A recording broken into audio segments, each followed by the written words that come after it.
El Centro Olof Palme México te invita a conocer su más reciente publicación, Desarme y Seguridad Internacional, la Agenda Olvidada, escrito por la doctora María Cristina Rosas y prologado por Peter Wallenstein.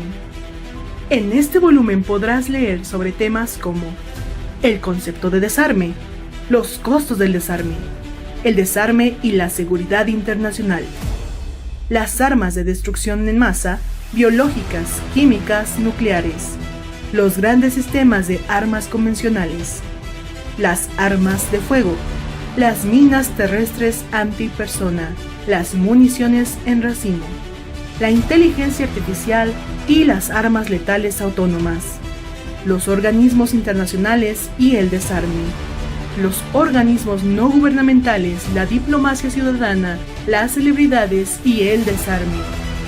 Para diplomacia y desarme. Desarme, desmovilización, reinserción, reintegración. México y el desarme. Para adquirir este y otros títulos del Centro Olof Palme México, envíanos un mensaje a través de nuestras redes sociales. Anímate a conseguir tu propio ejemplar y contáctanos hoy mismo.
Muy buenos días, México. Buenas tardes en España.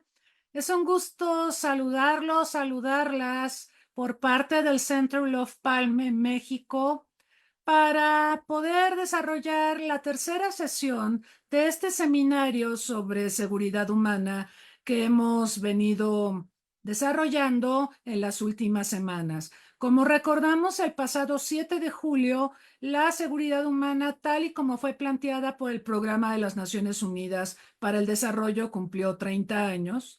Creo que el análisis de 30 años de este concepto pasó de noche. La realidad es que he visto pocos análisis, pocas reflexiones sobre la importancia de este concepto. Por supuesto, hay otros temas muy candentes. Creo que estamos muy preocupados todos por el proceso electoral en Estados Unidos porque cada día pasa algo terrible al respecto. Entonces, claro que eso tiene toda nuestra atención, aparte de los conflictos armados tan terribles como obviamente lo de Israel en Palestina y por supuesto la guerra entre Rusia y Ucrania, entre muchos otros. Sin embargo, consideramos en el Centro Olof Palme, dado que nosotros nos proponemos analizar problemáticas sobre paz, seguridad y desarrollo, que revisar lo que ha sido este concepto todavía en construcción de seguridad humana es importante, es relevante y hemos estado convocando a diversos especialistas para abordar aristas de este concepto. En las sesiones precedentes hemos hablado sobre todo de la conexión entre seguridad y desarrollo que potencia el concepto de seguridad humana, pero el día de hoy vamos a centrarnos en una de las aristas más controvertidas de dicha noción, que es la de la llamada responsabilidad de proteger. Recordamos que cuando el concepto de seguridad humana fue dado a conocer en 1994 por el PNUD, esa década se distinguió también porque hubo un debate prominente de temas relacionados con el desarrollo, temas como, por ejemplo, la infancia, temas como el ambiente, como lo vimos en la Cumbre de Río, temas como desarrollo social, como lo vimos en la Cumbre de Naciones Unidas en Dinamarca, temas como la mujer, la situación de la mujer. Tuvimos una cumbre sobre mujeres en Beijing. Tuvimos otra cumbre de Habitat, este organismo de Naciones Unidas, para analizar la problemática de asentamientos humanos. Y al acabar la década de los 90, en el año 2000, tuvo lugar, ustedes lo recuerdan, la Cumbre del Milenio. Una cumbre que se esperaba trajera a la mesa una serie de acciones concretas amparadas justamente en el concepto de seguridad humana para hacer más operativo dicho concepto, para traducirlo en políticas públicas. Canadá, país que hizo de la seguridad humana un leitmotiv de su política exterior, al menos en ese momento, propuso que coordinaría un informe que sería entregado un año después a Naciones Unidas. Y este informe, que pasó a denominarse Responsabilidad de Proteger, fue comisionado a distinguidos intelectuales, políticos, expertos en temas de política internacional, como Gareth Evans, este australiano que fue canciller de su país y a quien entrevistamos aquí en el Centro Olof Palme hace un par de años. Este informe, La responsabilidad de proteger, fue presentado ante la ONU en diciembre de 2001. Nadie le puso atención porque todo el mundo estaba muy preocupado por los ataques terroristas contra Estados Unidos que habían acontecido en septiembre.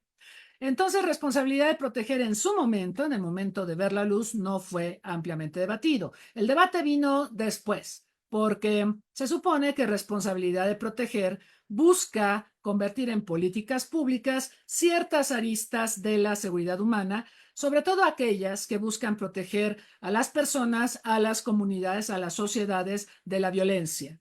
Así que en ese punto estamos actualmente. Responsabilidad de proteger ha sido invocada en varias ocasiones de cara a conflictos, sobre todo en el sur global. Esto hay que remarcarlo, sobre todo en el sur global.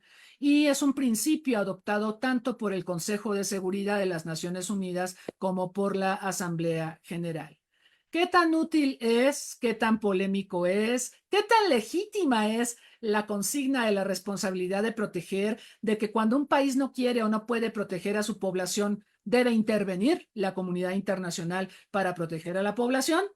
Entendemos que este concepto vio la luz también por cosas muy terribles que ocurrieron en los 90, el genocidio en Ruanda, el genocidio en Srebrenica, la guerra civil en Somalia. Son acontecimientos que provocaron mucha infelicidad, muchas víctimas fatales, sobre todo en la población civil. Y digamos, ese fue también uno de los recorridos que se hizo en los 90 para buscar acciones que la comunidad internacional pudiera desarrollar y prevenir y evitar crímenes de lesa humanidad y afectaciones terribles, sobre todo para los no combatientes, para la población civil.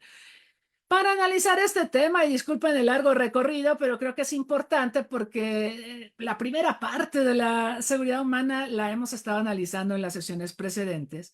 Y hoy vamos a ver esto de la responsabilidad de proteger. Contamos con 4 connotados expertos en estos temas y los presento rápidamente. Tenemos a la doctora María Magdalena Alcocer Vega, al doctor José Julio Fernández Rodríguez, tenemos al doctor Jorge Alfonso Monjaraz Domínguez y a la licenciada Brenda Arely Mayorga Clemen. Todos ellos van a abordar distintas aristas de este tema y me voy a permitir presentarles también una breve semblanza de nuestros participantes. Esta mesa además es de equidad de género. Tenemos 2 mujeres presentando, 2 caballeros presentando, más la moderadora. Pero bueno, es el ideal, ¿no? En los seminarios. Bien. La doctora Magdalena Alcocer, ella es doctora en Gobierno y Administración Pública por la Universidad Complutense de Madrid con distinción cum laude. Tiene un posgrado en Integración Regional y Relaciones Económicas Internacionales por la Universitat de Barcelona. Es licenciada en Relaciones Internacionales por la Universidad Iberoamericana Campus Santa Fe. En el sector público trabajó en la Secretaría de Economía y en la Exsecretaría de Seguridad Pública Federal, en el área internacional de la División de Inteligencia, gestionando temas de cooperación internacional para la Iniciativa Mérida. En el sector privado, ha sido consultora política y de comunicación estratégica para cuentas transnacionales.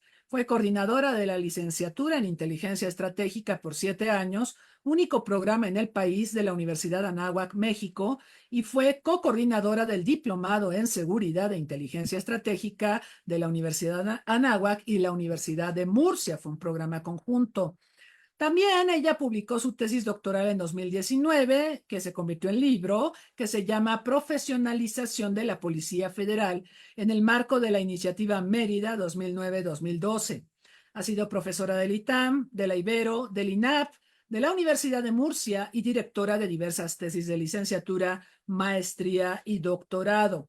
Actualmente es Regional Security Advisor para México y América Central de Securitas, para la cuenta de Microsoft. Qué oportuno, Magda, ayer todo lo que pasó con Microsoft. A ver si nos puedes comentar también un poquito sobre eso. Y bueno, termino diciéndoles que ella es miembro del Consejo Mexicano de Asuntos Internacionales, miembro del Centro Olof Palme México. Ella es muy proactiva con el Centro Olof Palme, lo cual le agradecemos mucho. Y actualmente es Global Academic Network Representative del Institute of Strategic Risk Management y nos da mucho gusto tenerla en este espacio. José Julio Fernández Rodríguez, él se está conectando desde Santiago de Compostela, con 8 horas de diferencia respecto a México. Él es doctor en Derecho, licenciado en Derecho, en Ciencias Políticas y Sociales, en Periodismo y en Comunicación Audiovisual, diplomado en Estudios de Seguridad y Defensa, catedrático de Derecho Constitucional en la Universidad de Santiago de Compostela, director del Centro de Estudios de Seguridad, que es un centro mixto con el Ministerio de Defensa a través del CCDEN. Fue valedor do povo de la Comunidad Autónoma de Galicia, es decir, ombudsman o defensor del pueblo de Galicia, y delegado de protección de datos de la Universidad de Santiago de Compostela. Él es autor de numerosas publicaciones científicas, tanto monografías como artículos en revistas académicas y artículos en libros colectivos. Más de 180 de elevado impacto. Estas publicaciones, que vieron la luz en 17 países, están referidas al ámbito de la teoría de la Constitución, los derechos fundamentales, la justicia constitucional, las nuevas tecnologías y la seguridad y la defensa. Cruz del Mérito Naval con distintivo blanco por el Reino de España. Doctor honoris causa, asistió como experto a diversos programas jurídicos internacionales de cooperación y de fortalecimiento institucional y también es un participante recurrente en los seminarios del Centro Olof Palme, por lo que nos da mucho gusto tenerlo nuevamente aquí. Jorge Alfonso Monjarás Domínguez es licenciado y maestro en estudios en relaciones internacionales por la Facultad de Ciencias Políticas y Sociales de la UNAM, institución por la cual también es doctor en Ciencias Políticas y Sociales. Es miembro del Sistema Nacional de Investigadores, profesor de la licenciatura en Relaciones Internacionales en la Facultad de Estudios Superiores de Acatlán de la UNAM, en las especialidades de Política Internacional, Economía Internacional, Escenarios Internacionales y Teórico-Metodológica. Es tutor en el programa de posgrado en Ciencias Políticas y Sociales de la UNAM.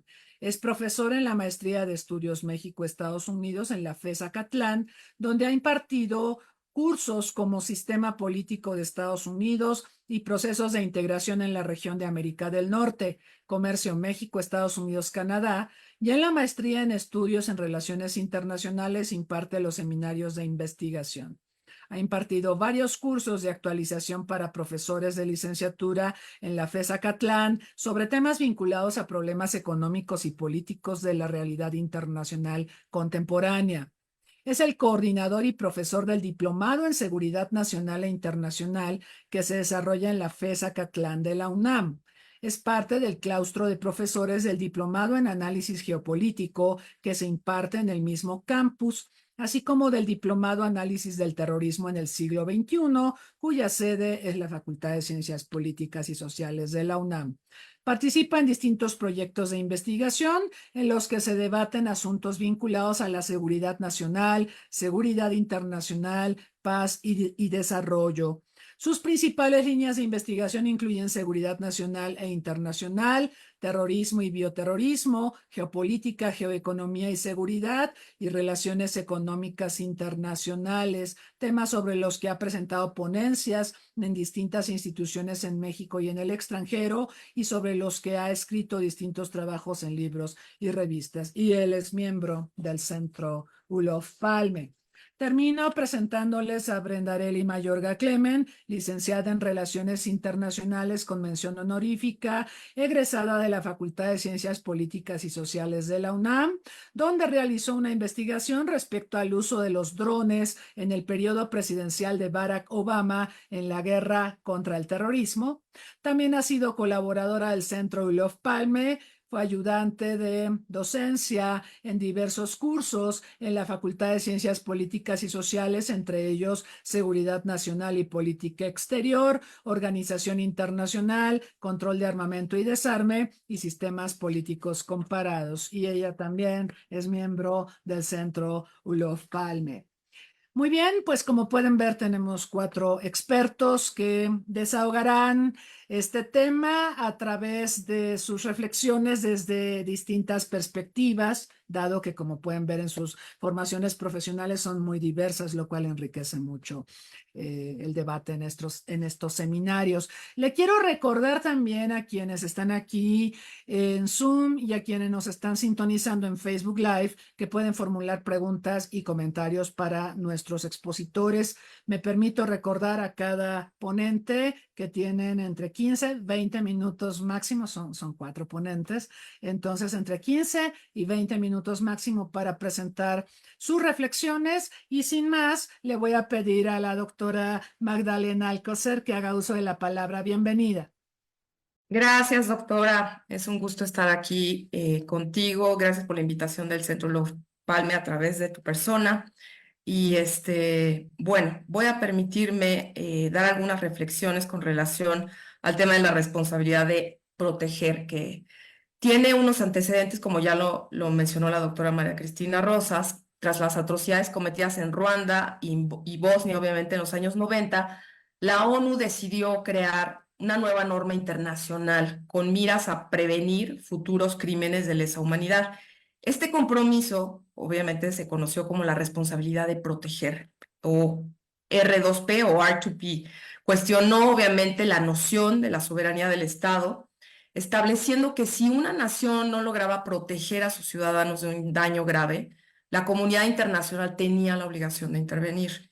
Y el resultado de las deliberaciones del grupo fue un documento adoptado en la Cumbre Mundial de 2005 que definió la responsabilidad de proteger y convirtió la protección de los ciudadanos de un Estado en una condición de soberanía. El concepto, como ya lo había comentado la doctora, pues surge en 1994 a través del Programa de Naciones Unidas para el Desarrollo y pone de relieve los temas de desarrollo social, medio ambiente, etcétera. Y desde el enfoque crítico de las Naciones Unidas, el concepto de seguridad humana está enfocado de un modo mucho más holístico, orientado sobre todo a mitigar los efectos del conflicto armado sobre las personas, así como apoyar el comercio justo y el acceso a la salud y educación, y enlazaba de este modo el desarrollo y la seguridad. Entonces, la seguridad humana se va a referir a la protección de las personas frente a amenazas que afecten sus derechos, su seguridad y la vida. Y esto abarca diversas dimensiones como la económica, alimentaria, de salud, personal, comunitaria y política. Y así las 2 grandes columnas del modelo de seguridad humana de Naciones Unidas son la libertad frente a la necesidad y la libertad frente al miedo. Y la seguridad se centra sobre las personas para que puedan vivir sin temor, libres de amenazas físicas y de la represión, y para que su vida sea digna, lo que requiere que tengan, obviamente, satisfechas necesidades básicas, y no solamente las materiales, sino el acceso a los no menos importantes bienes intangibles. Entonces se puede decir que la responsabilidad de proteger se trata de un desarrollo más detallado y regulado del concepto de intervención humanitaria. Tuvo su origen en el impacto provocado, como ya decíamos, de las atrocidades de Ruanda y en la antigua Yugoslavia, y su desarrollo vino marcado por la controversia entre la soberanía de los estados y el derecho de la comunidad internacional a intervenir.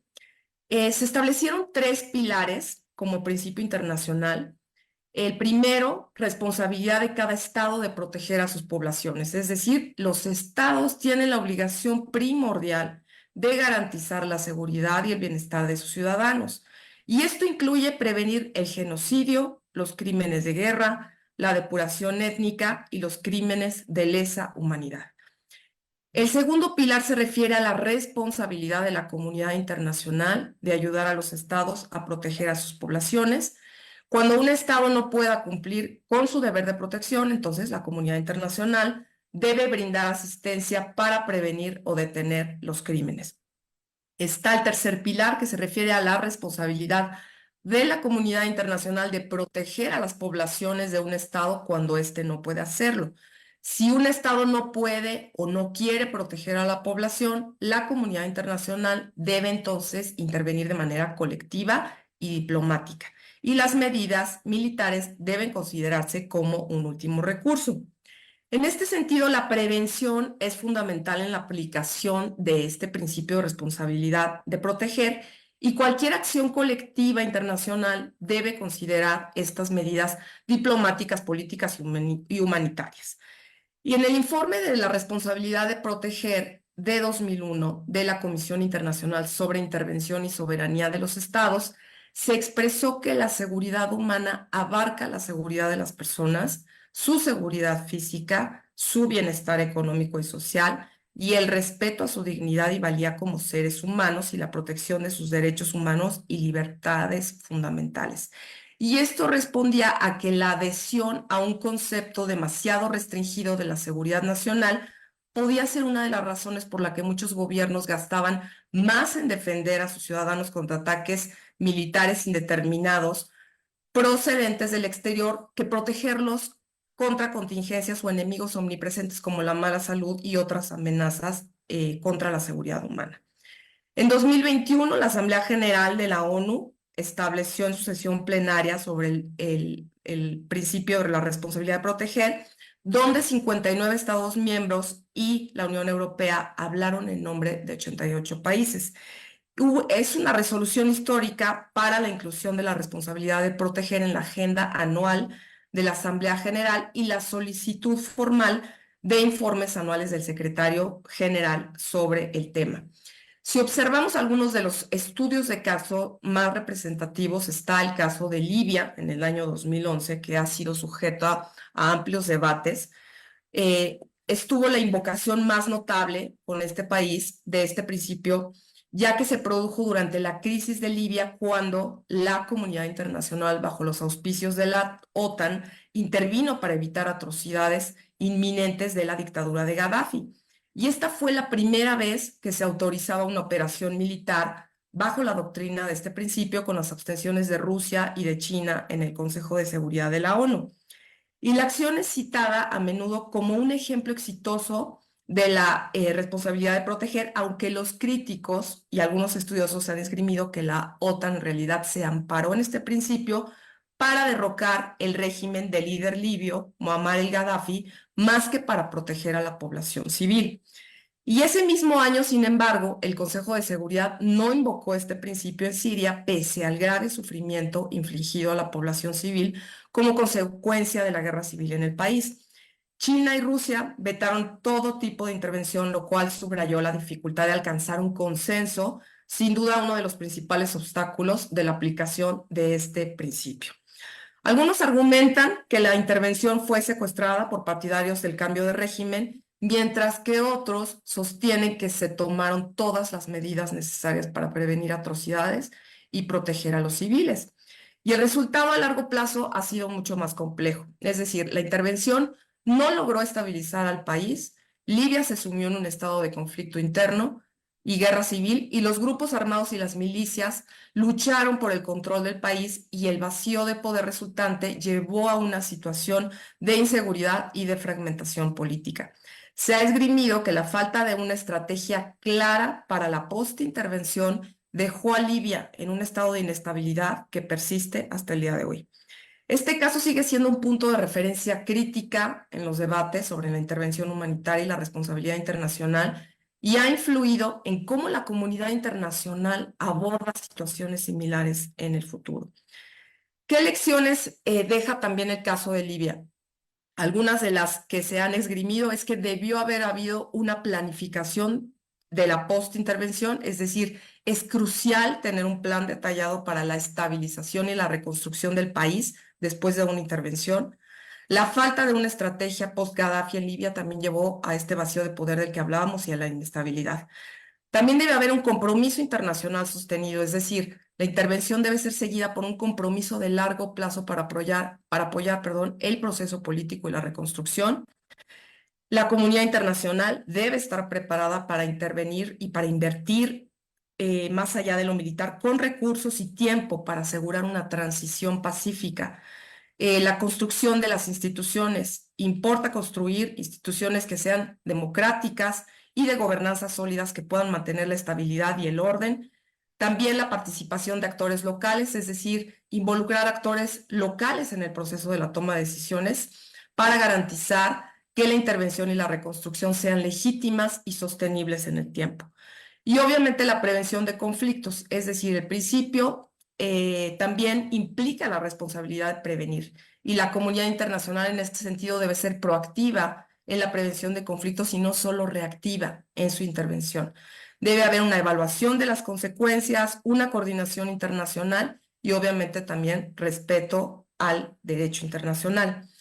En suma, la intervención en Libia sirvió como un estudio de caso importante para entender los desafíos y las dinámicas de este principio de protección y sigue siendo una referencia para futuras acciones en el ámbito de la protección de poblaciones vulnerables y la intervención humanitaria.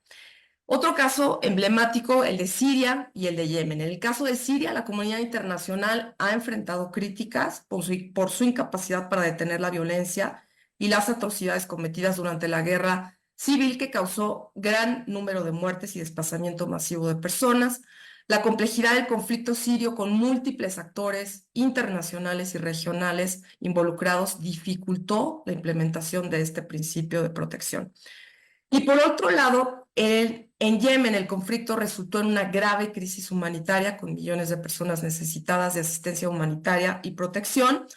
La intervención liderada por Arabia Saudita y apoyada por otros países pues fue objeto de escrutinio y crítica por las consecuencias humanitarias que tuvo. Y estos casos resaltan los desafíos que de aplicar el principio de proteger en contextos donde las dinámicas políticas y los intereses de las potencias globales y regionales pueden complicar o impedir la acción colectiva. Entonces, el principio de la responsabilidad de proteger sigue siendo importante para la protección de poblaciones contra atrocidades masivas, pero su implementación efectiva depende siempre de la voluntad política, de la cooperación internacional y del respeto al derecho internacional. Otro de los casos emblemáticos, obviamente, y que nos preguntamos sería qué pasa con la invasión de Rusia a Ucrania y la aplicación de este principio, que es un tema de debate complejo y delicado, ya que también la invasión de Rusia a Ucrania se ha considerado por muchos estudiosos en la línea de estudios de seguridad como una guerra híbrida. La invasión de Rusia a Ucrania comienza en febrero de 22, como sabemos, y ha resultado en una guerra con graves consecuencias humanitarias. La comunidad internacional respondió con sanciones contra Rusia y el apoyo a Ucrania, pero no se ha invocado formalmente este principio para justificar una intervención militar contra Rusia. La situación en Ucrania plantea preguntas, obviamente, sobre la efectividad de este principio cuando es, en realidad, Rusia un miembro permanente del Consejo de Seguridad de la ONU y es parte del conflicto, es decir, es juez y parte. Rusia y China, ambos miembros permanentes con poder de veto, han tendido a oponerse obviamente a las intervenciones basadas en la responsabilidad de proteger, lo que complica la implementación de este principio. Rápidamente para terminar, otro de los casos tenemos el de Darfur, que se caracterizó por violencia extrema y acusaciones de genocidio contra la población no árabe de la región, y a pesar de la acumulación de evidencia y llamadas internacionales para la acción, la comunidad internacional tardó en intervenir de manera efectiva. Hubo una masacre de cientos de miles de personas y el desplazamiento de millones más subrayaron las limitaciones de este principio de protección. Si bien la responsabilidad de proteger no ha sido directamente invocada con respecto a la ofensiva israelí en Gaza, Sudáfrica ha acusado al gobierno del primer ministro Benjamín Netanyahu de actos de genocidio ante la Corte Internacional de Justicia en enero de este año. Y la orden del caso emitida el 26 de enero no llegó a exigir un cese a las hostilidades, pero sí instó a Israel a adoptar todas las medidas necesarias para la prevención del genocidio. Y deja un precedente importante este caso sudafricano porque subraya la necesidad de realizar un análisis objetivo basado en evidencias al considerar las acusaciones de genocidio en el marco del principio de responsabilidad de proteger. La integridad del acuerdo depende de que su aplicación se fundamente en evidencias creíbles y en principios jurídicos y no en motivaciones de índole política. Hasta aquí dejaría mi exposición y agradezco su atención. Muchas gracias a la doctora Magdalena Alcocer por este recuento del concepto de la responsabilidad de proteger del R2P, como le dicen muchos, para no hablar largamente de responsabilidad de proteger. Y nos ubica obviamente el contexto de este concepto en el marco de seguridad humana y de cómo eventualmente fue apropiado por Naciones Unidas, tanto por el Consejo de Seguridad como por la Asamblea General, con resultados bastante polémicos. Ya mencionaba ella el caso libio, donde más bien fue la OTAN la que tomó la batuta y con saldos bastante cuestionables. Mencionaba también situaciones de conflictos graves como la guerra civil en Siria, la situación en Yemen, la situación en Darfur, donde ha habido posturas distintas de los países, a pesar de que existe el principio de responsabilidad de proteger, como que todavía muchos no se animan a darle contenido. Recordarles también que en el documento que se dio a conocer en diciembre de 2001, este documento que explica lo que es la responsabilidad de proteger, sí se prevén acciones como la prevención, y se asume también que después de la intervención tiene que haber una reconstrucción post-conflicto. Y yo sí quisiera señalar que estos dos puntos, tanto la prevención como la reconstrucción post-conflicto, reciben muy poco apoyo internacional. Parece que todo el énfasis se lo lleva a la intervención cuando un Estado no quiere o no puede proteger a su población, lo cual también ha despertado críticas, sobre todo en el sur global, donde se dice que este principio se aplica al sur global, no hacia el norte global, que normalmente los que intervienen son los países desarrollados, en países en desarrollo, con todo este paternalismo de que los países con conflictos son los del sur global, como si en el norte no hubiese conflictos. Alguien el otro día estaba viendo una reflexión en New York Times donde se decía, se debió de haber invocado la responsabilidad de proteger el 6 de enero de 2021 cuando Donald Trump convocó a sus huestes a tomar el Capitolio. Buena pregunta, pero muchos sabemos que difícilmente sería algo así.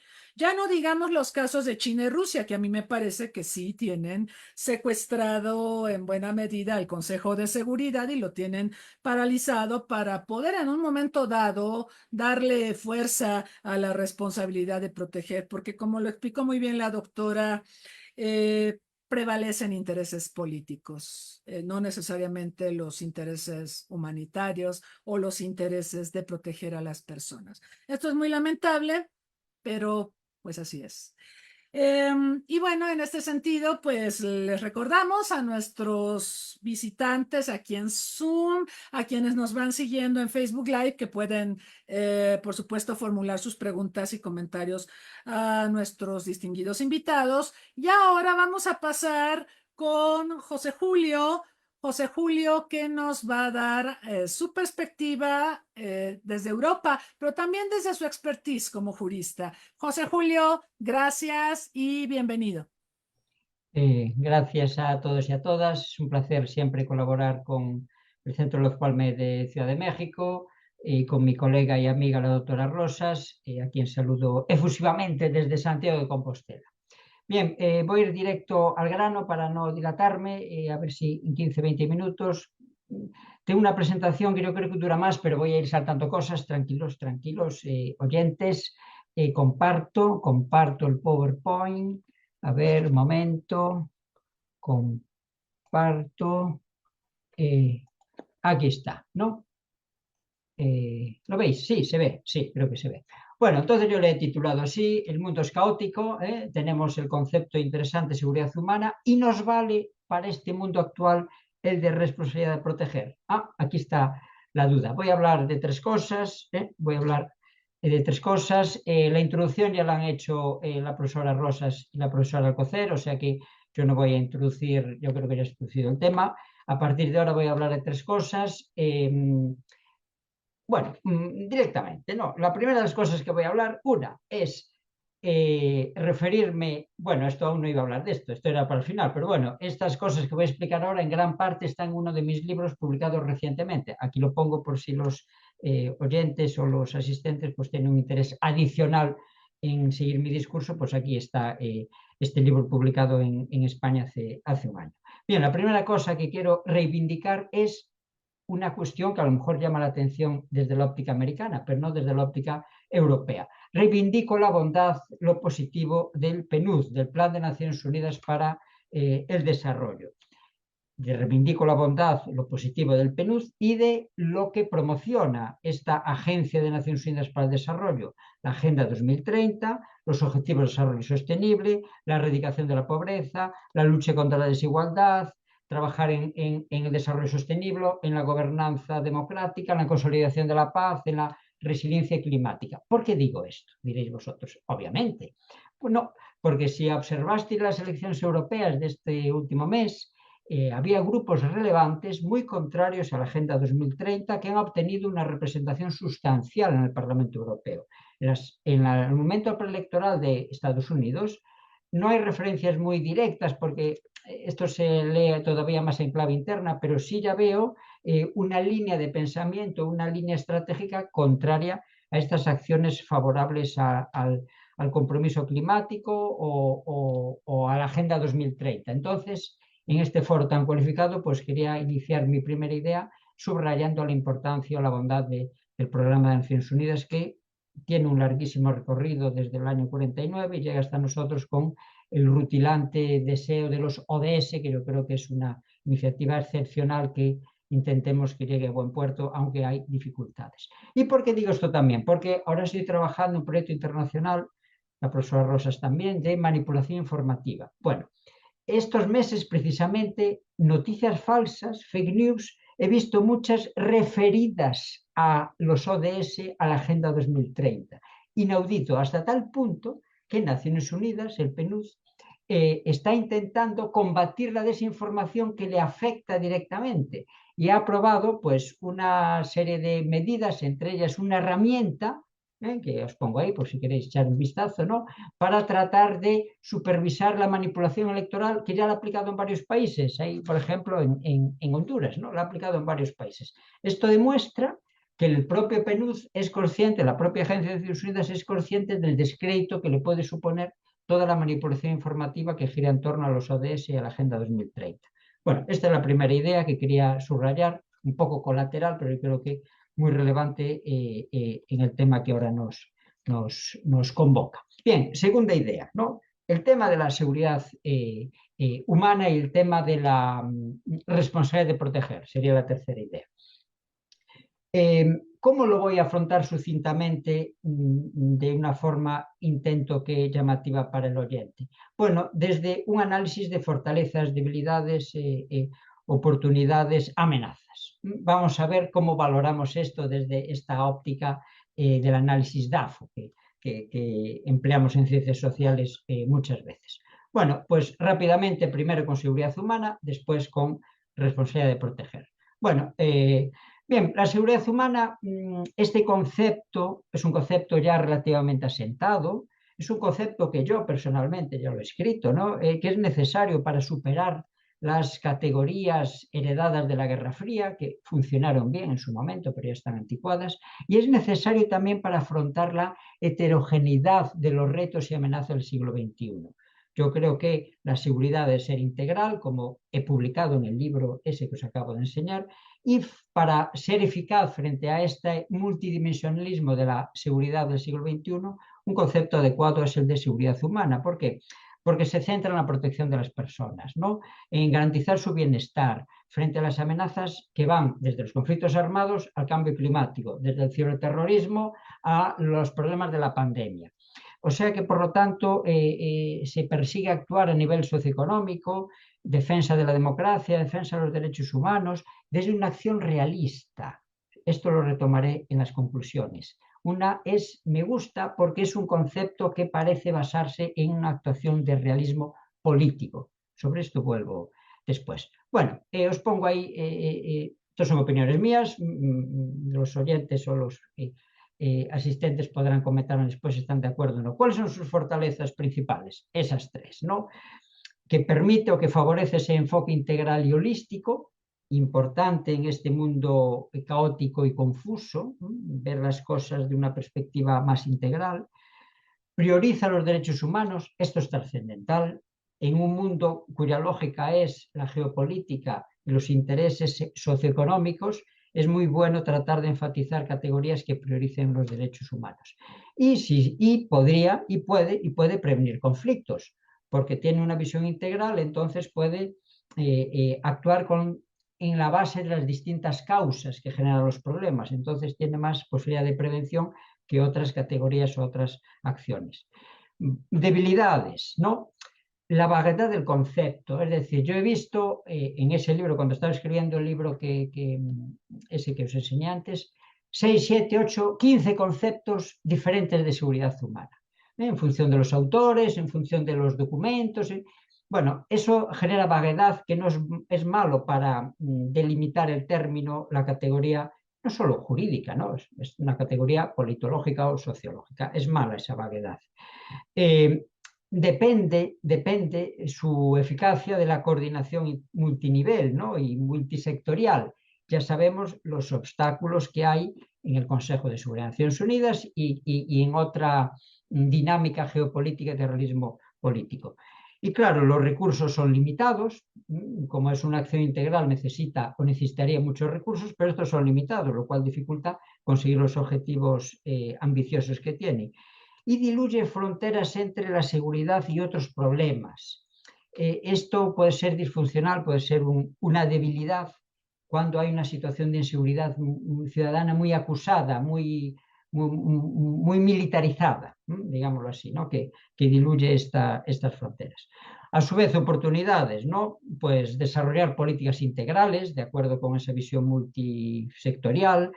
Facilita la innovación en la tecnología en un momento de salto de la inteligencia artificial que puede ayudar, creando bases de datos y big data para gestionar correctamente estos problemas, y fomenta la cooperación internacional. Puede fomentar la cooperación internacional. La oportunidad es lo que puede conseguir si se implementa correctamente. Pero también hay amenazas que pueden ser un obstáculo.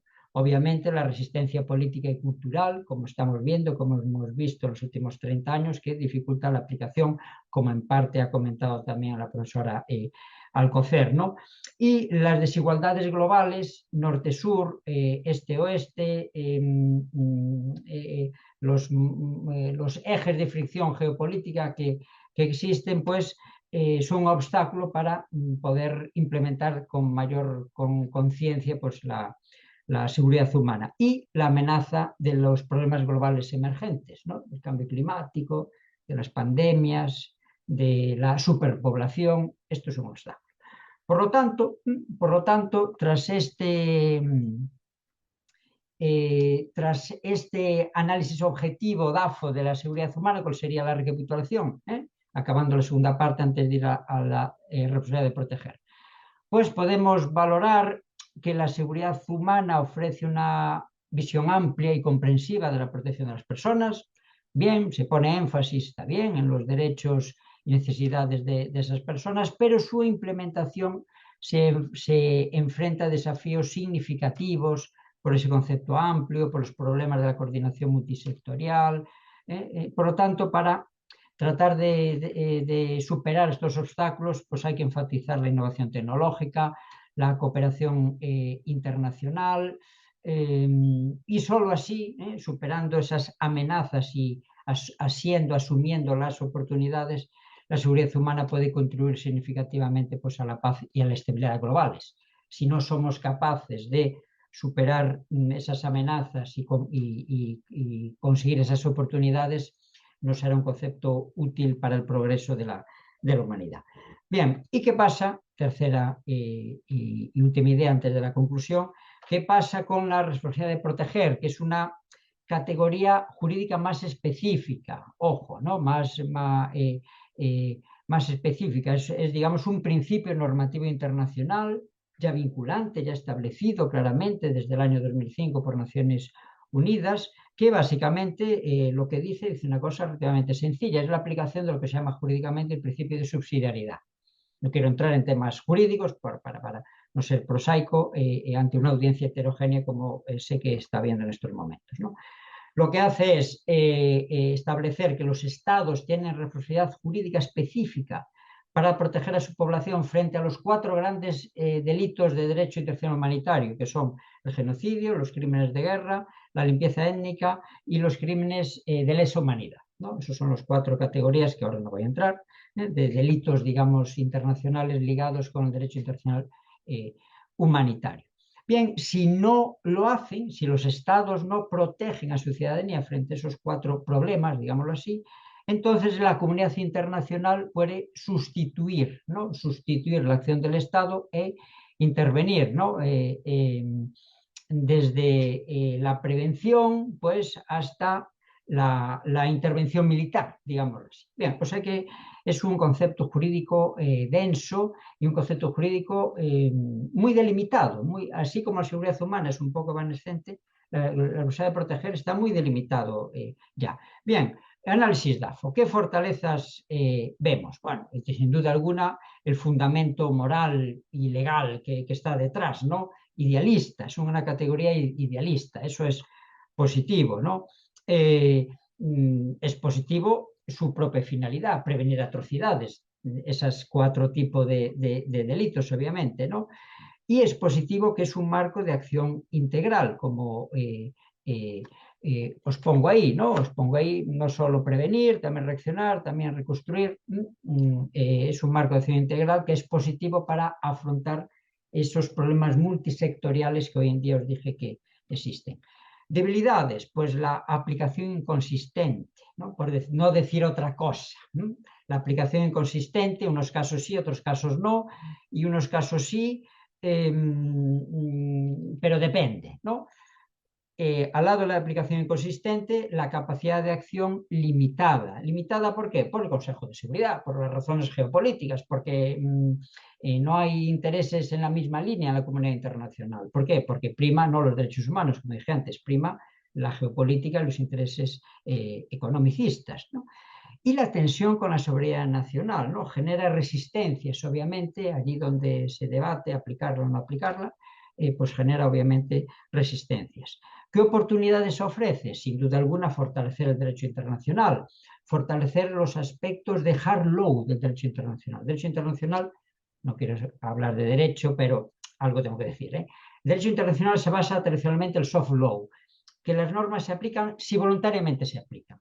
Lo que es más vinculante es muy reducido al derecho internacional. Esto sirve, este principio vinculante de hard law, de derecho, en derecho romano se decía jus cogens, de derecho obligatorio, pues sirve para fortalecer el derecho internacional. Serviría para afianzar la colaboración multilateral, obviamente, ¿no? Y serviría para innovar en los mecanismos de prevención tan deseables en este mundo de riesgos y amenazas, o esta sociedad de riesgo, como decía Beck, ¿no? Bien, amenazas, obviamente, muy claras, ¿no? La resistencia política, geopolítica y política, los desafíos operacionales, porque es complicado, ¿no? Muy complicado implementar en sus diversas fases o en su modelo o en sus marcos de acción integral las diversas fases de una concreción de la necesidad de proteger. Y los efectos negativos no deseados. ¿A qué me refiero? Bueno, me refiero al realismo político. ¿Dónde se ha aplicado esto? Básicamente, como decía la profesora Alcocer, en Libia. Libia ha sido un desastre, ¿no? La intervención occidental en Libia ha sido un desastre, igual que lo ha sido, no había aún esta categoría, era antes, derrocando a Saddam Hussein, 2003, Guerra del Golfo, un desastre que parte de una manipulación informativa. Se decía en Occidente, Saddam tiene arma de destrucción masiva. Mentira, mentira. Desastre tras desastre, las intervenciones occidentales en Irak, en Siria, perdón, Siria, en Libia y en Siria. Dios mío, las intervenciones occidentales parecían favorecer al Estado Islámico, favorecer al Baghdadi. Dios mío, una barbaridad que hubiera caído al-Assad sería una barbaridad para la situación, ¿no? Lo hemos logrado sostener, Rusia lo logró sostener, yo creo que eso es una garantía de estabilidad. Y lo digo como español integrante de la OTAN, ¿no? La OTAN ha actuado de una forma lamentable para la seguridad internacional, ¿no? Y se ha aprovechado de esta categoría idealista que ha tenido efectos, resultados perniciosos prácticos. Una barbaridad. En Libia ahora hay esclavos y señores de la guerra. Libia tenía una estabilidad y un desarrollo interior bruto elevadísimo, un alto nivel de vida con Gaddafi. Bien, era un dictador, claro, reprimía a algunos opositores, pero también lo hace Qatar, también lo hace Arabia Saudí, también lo hace China. ¿Por qué no intervenimos en China para proteger a su ciudadanía? Bueno, falta realismo político y sobra idealismo absurdo pro-occidental o la visión occidental del mundo. No sé, parece que no queremos entender lo que quiere o lo que necesita el sur global, como decía la profesora Rosas. Bien, conclusiones del análisis DAFO de la responsabilidad de proteger. Bueno, yo creo que el análisis DAFO muestra la base moral y legal fuerte, ofrece un marco integral para prevenir, correcto, interesante, subrayable, pero muchos problemas, muchas debilidades en la implementación práctica, en la aceptación global, en el realismo que funciona en el Consejo de Seguridad, ¿no? Hay que abordar estas críticas, hay que a lo mejor renovar fórmulas de trabajo, no lo sé, mejorar la coordinación multilateral, la cooperación multilateral, porque si no, las poblaciones vulnerables no serán protegidas. O sea que, por lo tanto, tanto seguridad humana como responsabilidad de proteger son conceptos, uno más difuso, otro más concreto, interesantes, pero que están sometidos a las veleidades del realismo político y a la realidad de la aplicación perniciosa que hemos visto, estoy insistiendo, en Libia, que ha sido pues deleznable, realmente deleznable. Yo, ante esas dificultades conceptuales, pues en el libro que antes os puse, hice una propuesta de concepto de seguridad multidimensional, que ahora, bueno, la leo para concluir ya en 2 minutos. ¿Qué propongo? ¿No? Mi concepto de seguridad multidimensional o integral, situación de tranquilidad y la acción que lleva a ella, en la que se pueden ejercitar eficazmente los derechos, las personas tienen previsibilidad sobre su futuro, se dan las circunstancias para avanzar en la igualdad material y se encuentran adecuados elementos de protección ambiental, ¿no? Por lo tanto, he propuesto un concepto de seguridad integral acorde con la naturaleza jurídica multidimensional de la seguridad, que es un principio, que es un valor, que es un derecho, que es un sector del ordenamiento jurídico. ¿Con la intención de qué? De que la seguridad necesitada coincida con la percibida y esta con la demandada. No hay un desajuste, una desproporción en las respuestas de seguridad, como ocurrió tras el 11S, sobre todo en Estados Unidos, pero también en Europa. Bueno, concluimos, ¿no? Concluimos. Conceptos de seguridad humana y responsabilidad de proteger construidos de forma interesante. Hay que alabar el esfuerzo de las personas que han estado detrás de ellos durante estas décadas. Son un avance realmente en términos de derecho internacional público y en términos del esfuerzo global para prevenir las atrocidades, ¿no? Y mejorar el rendimiento institucional de la humanidad, por decirlo de alguna forma, y de Naciones Unidas, empezando por ahí. Pero en concreto, la responsabilidad de proteger enfrenta pues desafíos, pues como decía antes, muy difíciles de superar para su implementación y aceptación universal, ¿no? Antes hay que avanzar en los principios de justicia material, en la protección de los derechos, como decía antes. No, la comunidad internacional tiene que tener como objetivo prioritario defender los derechos humanos. Eso no lo tiene, ¿no? No lo tiene. Ahora Biden y compañía, y la OTAN, y nosotros, España, ¿no? Estamos mandando armas a Ucrania. ¿Para qué? Para alimentar el conflicto, en vez de presionar diplomáticamente para que haya un acuerdo. Desde el punto de vista occidental, Rusia es la enemiga, es la mala. Uf, qué malo es Putin. Y Zelensky, que es un promotor de la violencia sin igual y corrupto, no, ese es el amigo de Occidente. ¿Por qué? Porque estamos sometidos a los intereses geopolíticos de Estados Unidos, ¿no?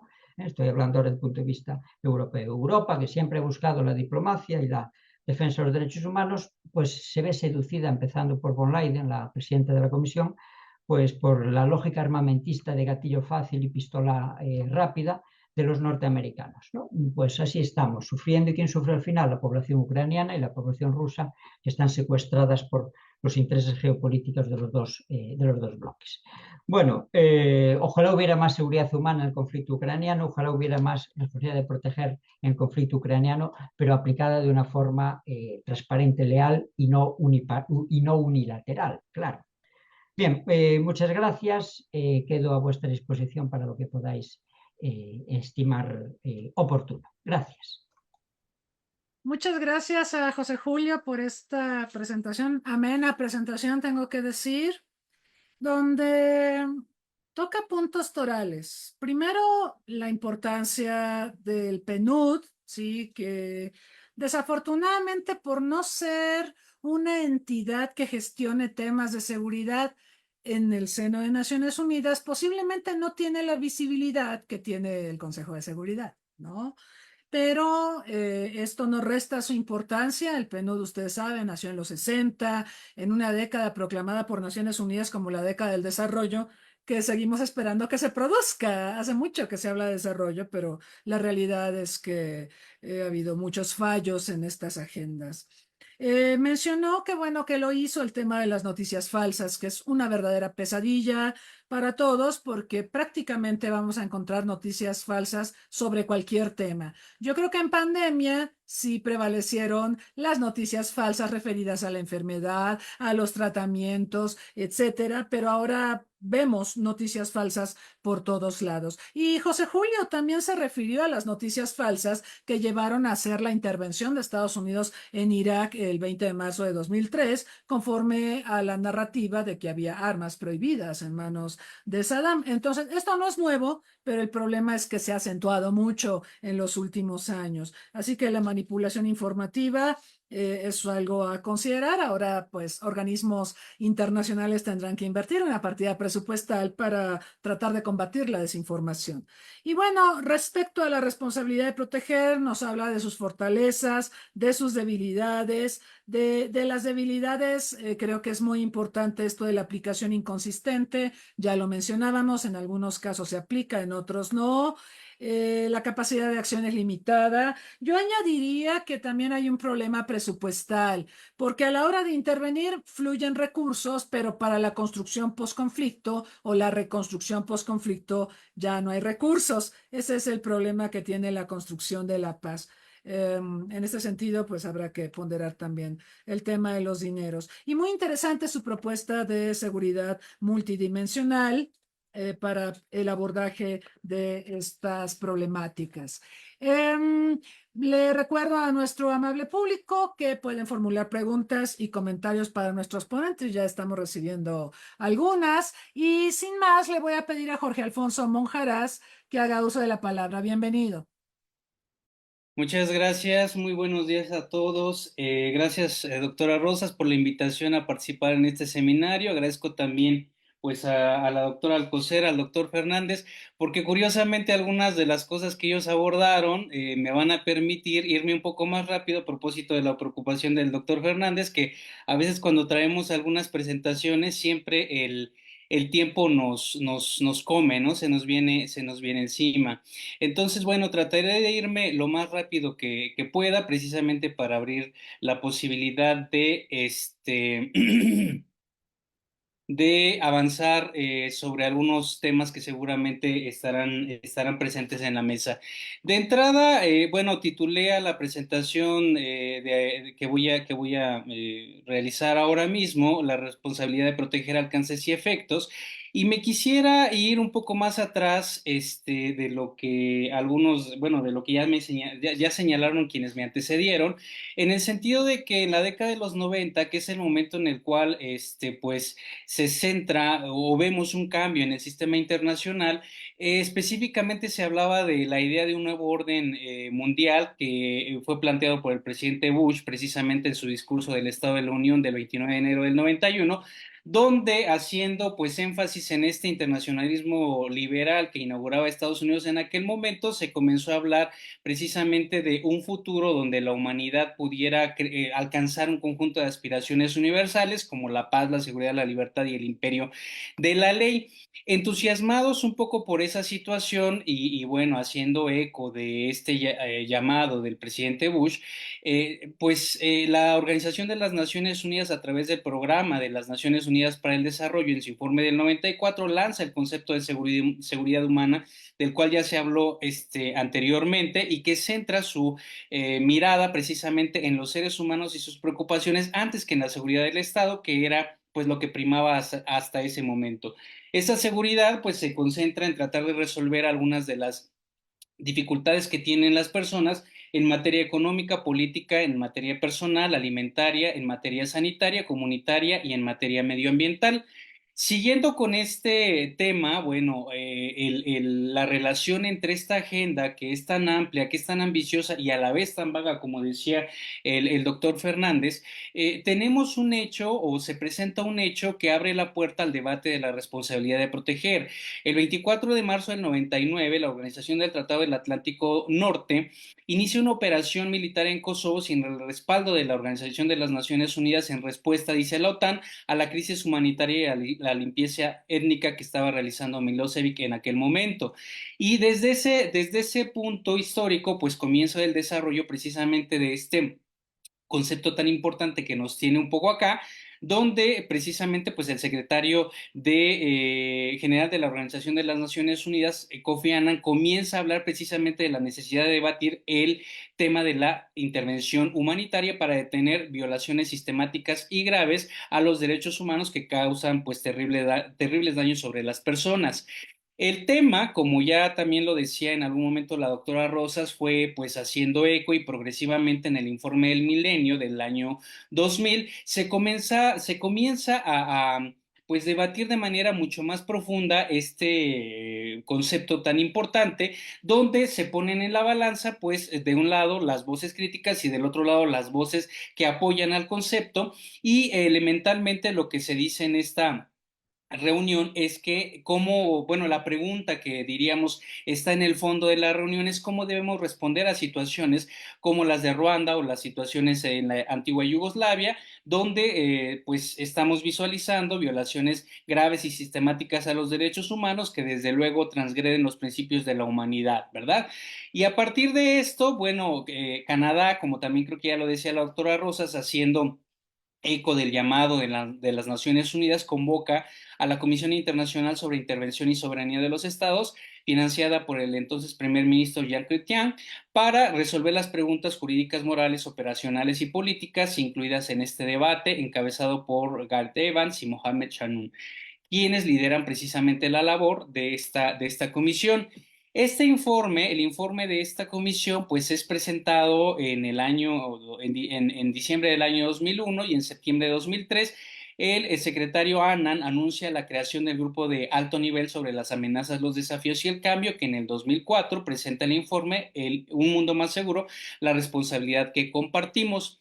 Este informe, pues en buena medida respalda o hace eco, coincide, vamos a decirlo así, con la postura de la comisión llamada o conformada por los canadienses, donde se señala, bueno, se adentran en el debate con respecto a la soberanía, señalando que cuando se suscribe la Carta de las Naciones Unidas se goza de los privilegios de la soberanía, pero también tenemos que asumir, o los estados tienen que asumir las responsabilidades que esa soberanía entraña. Y entonces la coincidencia de ambos documentos, pues tiene como resultado una definición de ciertas amenazas que desde esta óptica de la responsabilidad de proteger, desde entonces conocemos. Las amenazas, pues, derivadas de este debate, las amenazas a la seguridad internacional, son entonces económicas y sociales que pueden incluir la pobreza, enfermedades infecciosas, la degradación ambiental, los conflictos entre estados, los conflictos internos como la guerra civil, el genocidio y otras atrocidades en gran escala, los peligros que entrañan las armas nucleares, radiológicas, químicas y biológicas, ya sea la amenaza de uso o su uso, el terrorismo y la delincuencia organizada transnacional. Con este marco, en el año 2005, finalmente la Organización de Naciones Unidas adopta el concepto de responsabilidad de proteger para salvaguardar a la sociedad internacional de problemas como el genocidio, los crímenes de guerra, la limpieza étnica y los crímenes como contra la humanidad, que ya mencionaba también la doctora Alcocer. Con este marco quisiera centrarme justamente, qué curioso, porque quisiera centrarme en el caso de Libia, que es un poco lo que más o menos todo el mundo conoce, ¿no? Es un caso muy particular, como ya se dijo. Y bueno, trataré de irme un poco rápido porque sí traigo muchos detalles al respecto. Sabemos que, bueno, el actor principal en este caso fue la OTAN en cumplimiento de la resolución 1973 de marzo de 2011 del Consejo de Seguridad de Naciones Unidas, cuyo mandato implicaba usar todos los medios necesarios para evitar ataques generalizados y sistemáticos contra la población civil. El principal impulsor de la resolución, curiosamente, fue Francia, que es un actor importante porque es el primer país que reconoce al Consejo Nacional de Transición, que es uno de los principales adversarios precisamente de Gaddafi, y bueno, fue una organización que fue creada en el año 2011. La meta entonces en el fondo es proteger aparentemente a los civiles de la violencia de Gaddafi. ¿Cuál es el balance de este llamado a proteger a la población libia? Bueno, Libia pasó más bien de ser un país que tenía más de 2000 tribus que durante 42 años estuvieron organizadas, reprimidas o no reprimidas, en mayor o menor medida, como ya lo decía también el doctor Fernández, pero tenían una organización muy particular, ¿no? Ya más o menos establecida, liderada esencialmente por las tribus más poderosas, la Gadafilla, la que pertenecía precisamente a Gaddafi, y que tenía alianzas especiales con la Warfalia y la Marjala. Y bueno, en ese sentido, de esa estabilidad se pasó más bien a una situación donde ya no había estabilidad, había mucho caos y había que negociar con el Ejército de Liberación Nacional Libio, el Consejo Nacional de Transición, que fueron muy reconocidos rápidamente por Francia, por Estados Unidos y por algunos países de la Liga Árabe, es importante señalarlo. Y también por una de las ramas de la Hermandad Musulmana, la Brigada Trípoli, la Brigada Shadon Shuayil de Misrata, que además para capturar y bueno, posteriormente asesinar a Gaddafi, sacrificó a miles de combatientes. Eso entre las más de 500 brigadas y milicias que lucharon por el cambio de régimen y que, bueno, desde el momento en el que Gaddafi sale de la ecuación, comienzan a pues luchar por un espacio, por una cota de poder dentro de la reorganización del país. En ese sentido, pues el Consejo Nacional de Transición no tuvo el apoyo de todas las milicias, solamente logró aglutinar el respaldo de unas 100 de las más de 500 que había. Entonces hubo una fragmentación pues terrible dentro del poder, pues terrible dentro del país. Y estas coaliciones que quedan fuera de control del CNT crean nuevas coaliciones y pues evidentemente elevan el nivel de confrontación. Consejo se disuelve en 2012 para darle lugar a un parlamento aparentemente nuevo, el Congreso General de la Nación, que es el que se encarga pues, del gobierno interino para reordenar al país. Pero este Congreso es a su vez controlado por una alianza de fuerzas nacionales que son 60 partidos que pretenden esencialmente imponer al Islam como una fuente legal del país. Además de esto, había que lidiar con el Partido Justicia y Desarrollo, que es el brazo político, perdón, de la Hermandad Musulmana, y crear pactos con otras milicias islamistas, ¿no? Para los críticos de la resolución 1973, esta fue emitida con mucha rapidez y como ya lo decían la doctora Alcocer, el doctor Fernández, curioso, esto es algo que contrasta mucho, por ejemplo, con las crisis como la de Siria, donde pues ha habido mucha lentitud, donde ha habido una inacción evidente. Y los defensores de la resolución como Ban Ki-moon comenzaron a subrayar que esta reflejaba de manera clara e inequívoca la determinación de la comunidad internacional para cumplir con la responsabilidad de proteger respecto a los civiles, pues salvaguardándolos de la violencia que a veces ejercen sus propios gobiernos en contra de ellos. Originalmente también, como ya se dijo, la R1973 no busca el cambio de régimen, ¿no? Porque pues entre las medidas necesarias se pensaba en el uso de la fuerza, pero se excluyó la ocupación extranjera. Sin embargo, los defensores de las acciones de la OTAN comenzaron a señalar que tuvieron que emplear cada vez más y más fuerza o con mayor firmeza, precisamente porque la situación interna se fue complicando a tal grado que era imposible controlar al país y se convirtió como una guerra de guerrillas, una guerra de desgaste con la cual no querían lidiar y querían pues finiquitar el conflicto a la brevedad posible. Esto a pesar de que también en ese marco Francia comenzó a enviar armas al CNT y bueno, los defensores de la acción de la OTAN decían que esto no manchaba el espíritu de la resolución 1973.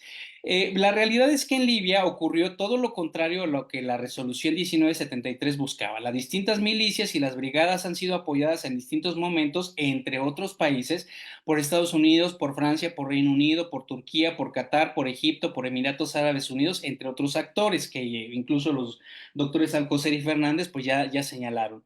Y aunque buscaba esta acción y esta resolución buscaba salvar vidas, en realidad creó una catástrofe humanitaria que todavía hoy no está del todo resuelta y se aprovechó de paso, pues, para cambiar al régimen, algo que supuestamente la resolución en sus orígenes, como ya decía, no buscaba. En parte la intervención a propósito de noticias falsas fue alentado por el rumor de los medios de que Gaddafi había cometido el genocidio de 10.000 libios y entonces gente como Obama decía que no se podía esperar un minuto más o habría otra masacre que hubiera manchado la conciencia del mundo. Yo diría, pues habría que voltear a ver a Siria y habría que voltear a ver a otros lados para ver cómo está de manchada nuestra conciencia por la inacción que hemos pues cometido en estos casos, ¿no? Pero curiosamente, antes de esa intervención, muchas organizaciones defensoras de los derechos humanos, como Human Rights Watch, reportaban apenas 233 muertes al inicio de la represión y 1.000 muertes antes de la intervención de la OTAN. Incluso se hablaba mucho de la intención de Gaddafi de negociar. Él estaba pensando, pues sí, que se le estaba acabando el poder, que estaba su poder muy desgastado y estaba empezando a abrirse a la posibilidad de una reforma, incluso a dejarle el poder, bueno, heredarle más bien el poder a su hijo y pues por ahí abrir una serie de reformas que pues nunca fueron escuchadas estas intenciones por parte de la comunidad internacional.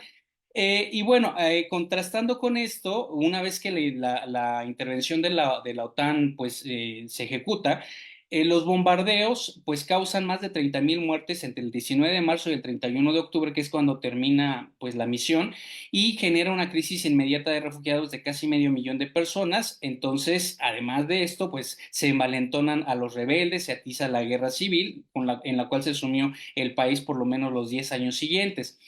Y bueno, desde luego las potencias buscan impulsar intereses muy alejados de la protección de las personas, intereses completamente geopolíticos, como también se señalaron. Algunos de ellos, porque pues es imposible también hablar de todos los actores, es que, tenemos por un lado a Estados Unidos que busca reforzar la eliminación de un posible programa nuclear desarrollado por Gaddafi, reforzar la colaboración internacional en la lucha contra el terrorismo, desde luego a tener un acceso privilegiado a los recursos petrolíferos del país y mejorar su imagen después de las desastrosas intervenciones de carácter no humanitario, que ya bien de esto hablaba, por ejemplo, en el caso de Irak hablaba un poco el doctor Fernández, y también en el caso de Afganistán, que también conocemos las características de este caso.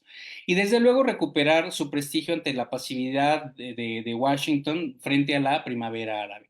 Por otro lado, Francia, por ejemplo, ejerce presión para la conformación de la coalición y transforma a Gaddafi de un socio a un paria, a pesar de que, pues, el presidente francés había recibido más de 50 millones de euros de parte de Gaddafi para su campaña presidencial del año 2007, que además ahora lo tiene en un proceso judicial en su país, y esto pues él lo quiere utilizar para aumentar su popularidad, su credibilidad, desde luego también para tener un acceso privilegiado al petróleo, para incrementar su influencia, reafirmar su poder regional sobre el norte de África y eliminar la ascendencia de Gaddafi sobre el África francófona. Y en ese sentido, pues tenemos grandes desafíos porque precisamente la responsabilidad de proteger, con todo y lo poco clara que pueda de repente parecer, incluso comparada ligada a la seguridad humana, tienen finalidades que debemos reconocer son humanitarias, ¿no? Con sus imperfecciones, con sus defectos, desde luego, tienen finalidades humanitarias. Los grandes desafíos que hemos enfrentado son más bien en el cómo y en quién ejecuta la agenda, ¿no? En qué momento se decide si hacerlo y en qué momento o por qué razones a veces no se decide no hacer nada, solamente atestiguar las crisis y pues no tomar ningún tipo de acción. Y eso ha sido tanto en acciones con mandato tibio o sin mandato, con acción o sin acción, porque hay muchas crisis donde de repente los países no hacen nada, solamente se dedican a pues mirar pues con mucha sorpresa, con mucha tristeza tal vez, las crisis internacionales. No ha sido solamente el caso de Libia, digo, en lo que va del siglo tendríamos que señalar a Irak, a Afganistán, a la República Democrática del Congo, a Ruanda, Somalia, Sudán, Haití, que ha tenido un montón de problemas recientemente y de eso no se habla en los medios internacionales, de Yemen, que también ya se señalaba hace rato, hace algunos meses incluso la doctora nos convocó a otro seminario y yo hablaba precisamente de la situación en Yemen y es curioso observar cómo esta contrasta con todo lo que se hizo, por ejemplo, en Libia, Siria, que pues lo tenemos también, es un caso que lo tenemos muy presente, y ahora se habla de Ucrania y se habla de ayuda cuando, por ejemplo, en términos económicos estamos hablando más bien de deuda, que una vez que termine la guerra, pues los ucranianos van a estar hasta la coronilla de deudas, ¿no? De deudas económicas que tendrán finalmente que pagar. Y aquí entonces la pregunta ¿es auténtico el compromiso del mundo, en especial el de las potencias, para atenuar o eliminar las amenazas que la responsabilidad para proteger y la seguridad humana enlistan como prioritarias para atender? Y lo digo porque, pues precisamente este es un mapa del Centro Global para la Responsabilidad de Proteger, y estas son las crisis que ahora mismo se detectan en el sistema internacional. Hace rato lo decía el doctor Fernández, ¿por qué no vamos a China pues proteger, ¿no? Me imagino que tiene que ver con los uigur, ¿no? ¿Por qué no vamos a protegerlos, ¿no? Y a ver que la comunidad musulmana en China pues esté en sus derechos religiosos, sus derechos humanos protegidos y salvaguardados, ¿no? Entonces, ¿en qué momento el gran debate es cómo hacerle, cómo resolver, ¿verdad? Los pendientes que en este sentido tenemos para hacer de estas herramientas algo que realmente funcione para el sistema internacional, porque como todo mundo sabe, todo mundo conoce, en varios de los casos, repito, con mandato, sin mandato, habiendo actuado o habiendo no actuado, se han esgrimido argumentos lógicos como lo que, por ejemplo, sucedió con Irak, que decían que, ya lo decía ahorita el doctor Fernández, supuestamente tenía armas de destrucción en masa y después resultó que no, o más bien Estados Unidos aceptó que no era así, que no tenía todas las pruebas, y entonces de repente se utilizan argumentos humanitarios para justificar la intervención, pero en muchos de los casos no se presentan pruebas contundentes para amparar las acciones, y después todo se resuelve como decimos en México, con un usted perdone, ¿no? Como en el caso de Irak. Y desafortunadamente lo que tenemos que reconocer es que todas estas acciones debilitan la fuerza de conceptos que intentan de manera genuina crear un mundo mejor. Y en ese sentido, pues tenemos grandes desafíos por atender. De mi parte y por el momento sería todo. Gracias, doctora Rosas. Muchas gracias, Jorge, por este recuento de la responsabilidad de proteger, el espectro que abarca, el tema de Libia, nuevamente, porque es un caso muy estudiado sobre los errores que se han cometido al amparo de la R2P, y también importante que se señale que en teoría la responsabilidad de proteger tiene fines loables, pero la manera en que se le ha desarrollado y gestionado no ha sido la mejor. Muy bien, Bueno, con esto en mente, vamos a pasar a la última presentación. Antes de atender las preguntas y comentarios que nos están mandando quienes están sintonizando esta sesión, y le voy a pedir a Arely Mayorga que haga uso de la palabra. Bienvenida.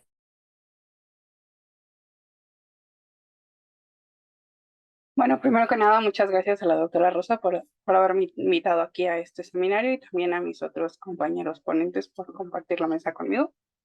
Yo voy a hablar un poco sobre la responsabilidad de proteger y el uso de los vehículos aéreos no tripulados, especialmente en la guerra contra Libia, bueno, en la intervención contra Libia y también en la guerra contra el terrorismo. Esto es un poco de lo que voy a tratar. Y bueno, como ya se había mencionado, la responsabilidad de proteger nace en el 2005, cuando los jefes de Estado se proponen ver cómo mitigar todas estas atrocidades que habían ocurrido en el pasado y cómo proteger a la población frente a genocidios, crímenes de guerra, depuración étnica y crímenes de lesa humanidad. Es importante también recalcar nuevamente los tres pilares de la seguridad, de la responsabilidad de proteger, que es la responsabilidad que cada Estado tiene de proteger a sus poblaciones, la responsabilidad de la comunidad internacional de ayudar a los Estados a proteger a sus poblaciones y la responsabilidad de la comunidad internacional de proteger a las poblaciones de un Estado cuando es evidente que éste no logra hacerlo. Este también ha sido un concepto bastante controversial, ya que se cree que a veces abre la posibilidad de intervención sin necesidad de la aprobación del Consejo de Seguridad y una posible violación a la seguridad nacional, a la soberanía nacional. Y bueno, vamos a hablar un poco de los drones y la seguridad de proteger. Bueno, últimamente se ha visto que en los conflictos la población civil es la que principalmente es el objetivo de esta violencia. Y bueno, justamente lo que se intenta resolver con la seguridad de proteger es justo mitigar estos efectos. Y bueno, los drones no siempre tienen la capacidad de distinguir entre civiles y combatientes, sobre todo en el caso de terrorismo, que como se ve, pues al mismo tiempo de que los combatientes se mezclan con la sociedad civil, es difícil distinguir entre uno y otro. Y bueno, los drones es importante destacar que aunque aquí nos vamos a enfocar en los drones militares, estos no siempre son ocupados únicamente para atacar. También se pueden ocupar para otras operaciones de carácter civil, como la entrega de alimentos o la entrega de medicinas. Esta es una pequeña tabla sobre los países que han conducido ataques con drones. Se ve que los primeros, bueno, fueron Estados Unidos e Inglaterra. También hay otros que también los han usado, como es el caso de Rusia y Turquía y algunos otros en la región del Medio Oriente. Vamos a hablar un poco sobre los principales vendedores y compradores de drones. Especialmente este mercado aún sigue siendo muy amplio y se espera una inversión de 98,000 millones en el mundo para esta tecnología. Algunos de los principales países que venden drones son Israel, China y Estados Unidos. Y de los principales compradores en el mundo son India, que le compra principalmente a Israel y Estados Unidos, Inglaterra, que le compra principalmente a Estados Unidos, y algunos países del Medio Oriente y África, como Emiratos Árabes, Arabia Saudita y Egipto, que son alimentados por China. También es importante mencionar que los drones ya no únicamente son exclusivos de una figura estatal.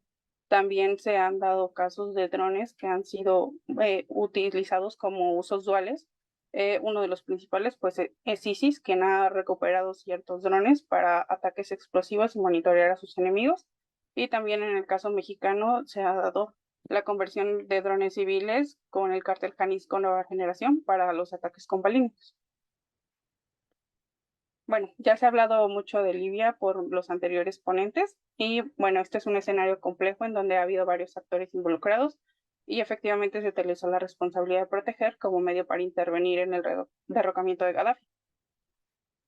Ahora Estados Unidos pues sí dejó más conflicto del que ya había desde un inicio y también se han enviado drones a esta zona para justo combatir a supuestos grupos terroristas, y lo cual ha dejado también una cifra bastante alta de muertos. No se tiene contemplada exactamente cuál es la cifra que ha habido hasta el momento, ni tampoco todos los ataques que se han enviado. También es importante mencionar que mientras se llevaba la intervención a Libia, el concepto de Brasil que fue añadido a la responsabilidad de proteger, bueno, fue bastante interesante porque mencionaba que tenía que ser una responsabilidad mientras se protege. no una responsabilidad para proteger durante el conflicto, y hablaba sobre los propósitos de intervención humanitaria y de tener el uso de la fuerza como último recurso. Bueno, este concepto añadido no fue tan aceptado por la comunidad internacional, menos por Estados Unidos, quien mencionaba que era un concepto antirresponsabilidad de proteger. Y bueno, está también el otro ataque controversial, que fue Afganistán, que fue ataques llevados desde 2001, después del ataque a las Torres Gemelas, antes de la creación como tal de la responsabilidad de proteger. Y bueno, en el mandato de Obama se primó el uso de los drones esencialmente para retirar al personal militar durante el gobierno de Obama y hacerlo más un ataque limpio en cuanto a las principales cabecillas del terrorismo. Esto obviamente no fue así y hubo bastantes ataques controversiales, como fue en 2005 el ataque al Hospital de Médicos Sin Fronteras, con un total de 19 muertos entre pacientes y personal médico, porque como les comentaba, es difícil distinguir entre los verdaderos terroristas o lo que ellos consideran como terroristas y la población civil. Entonces es por eso que también se dan estas muertes y este tipo de ataques no siempre son de los más efectivos. Y bueno, al final Estados Unidos se logra retirar de Afganistán y esto también se puede considerar como una operación con un fracaso porque el país no logró reconstruirse y el gobierno talibán hasta la fecha sigue violando derechos humanos dentro de la misma población civil. Estas son algunas cifras que pude encontrar respecto a los ataques en Afganistán, aunque se inició desde 2001 este ataque. No hay cifras exactas hasta 2015 y 2020, siendo 2019 el año con más ataques en 7.167. Y bueno, por último vamos a hablar de Yemen, que también es un caso de intervención para el combate a la célula terrorista de Al-Qaeda en la península arábiga, ya que después de que se intercede en Afganistán, varios grupos de Al-Qaeda recurren a instalarse aquí. Y bueno, este es un conflicto que se ha generado cada vez más durante el paso de los tiempos con las potencias regionales de Arabia Saudita e Irán, y también hay diferentes potencias dentro del mismo país. Y bueno, aproximadamente con Obama se dieron alrededor de 185 ataques, de los cuales se calcula de 1.094 a 1.294 muertos de posibles civiles. Y con la presidencia de Trump se condujeron alrededor de 171 ataques, con 167 muertes a 232 muertes. Y bueno, esta es también otra pequeña gráfica sobre los datos que se han llevado en ataque. Se cree que a pesar de que Obama inició con los ataques con drones, bueno, esto no para, ¿no? También en otras administraciones los ataques han continuado y no parecen detenerse. Y bueno, por último, yo considero que la responsabilidad de proteger es un concepto que se tiene que seguir debatiendo con la autocrítica al mismo, y a su vez este también debe de ser acompañado con una reforma a la ONU y al Consejo de Seguridad. También es importante reflexionar sobre el papel que juegan los drones en los conflictos armados actuales, ya que no solo se detienen el terrorismo y, como lo mencioné, son herramientas que ya llegaron para quedarse. Se ha visto también en la guerra de Rusia-Ucrania y de hecho se observa en contextos latinoamericanos para el crimen organizado. Y el número de drones crece cada vez más y esto incrementa la oportunidad de regular sus usos de una forma eficaz. No hay realmente una cifra hasta la fecha de cuántos ataques con drones se han llevado o de cuántos ataques con drones pueden generarse en un conflicto, y es importante medir estas cifras para saber cómo atacar el problema, porque los drones se han vuelto ya una arma que es completamente diferente. Y bueno, es importante que se hable sobre la transparencia de estas y regular su venta y adquisición como parte de la agenda de seguridad internacional. Listo. Gracias. Muchas gracias a Arely Mayorga por este análisis sobre un tipo de armamento que cada vez va a estar más presente en los conflictos, aunque sabemos que los drones tienen aplicaciones de uso dual, como ella también lo explicó en el inicio de su presentación.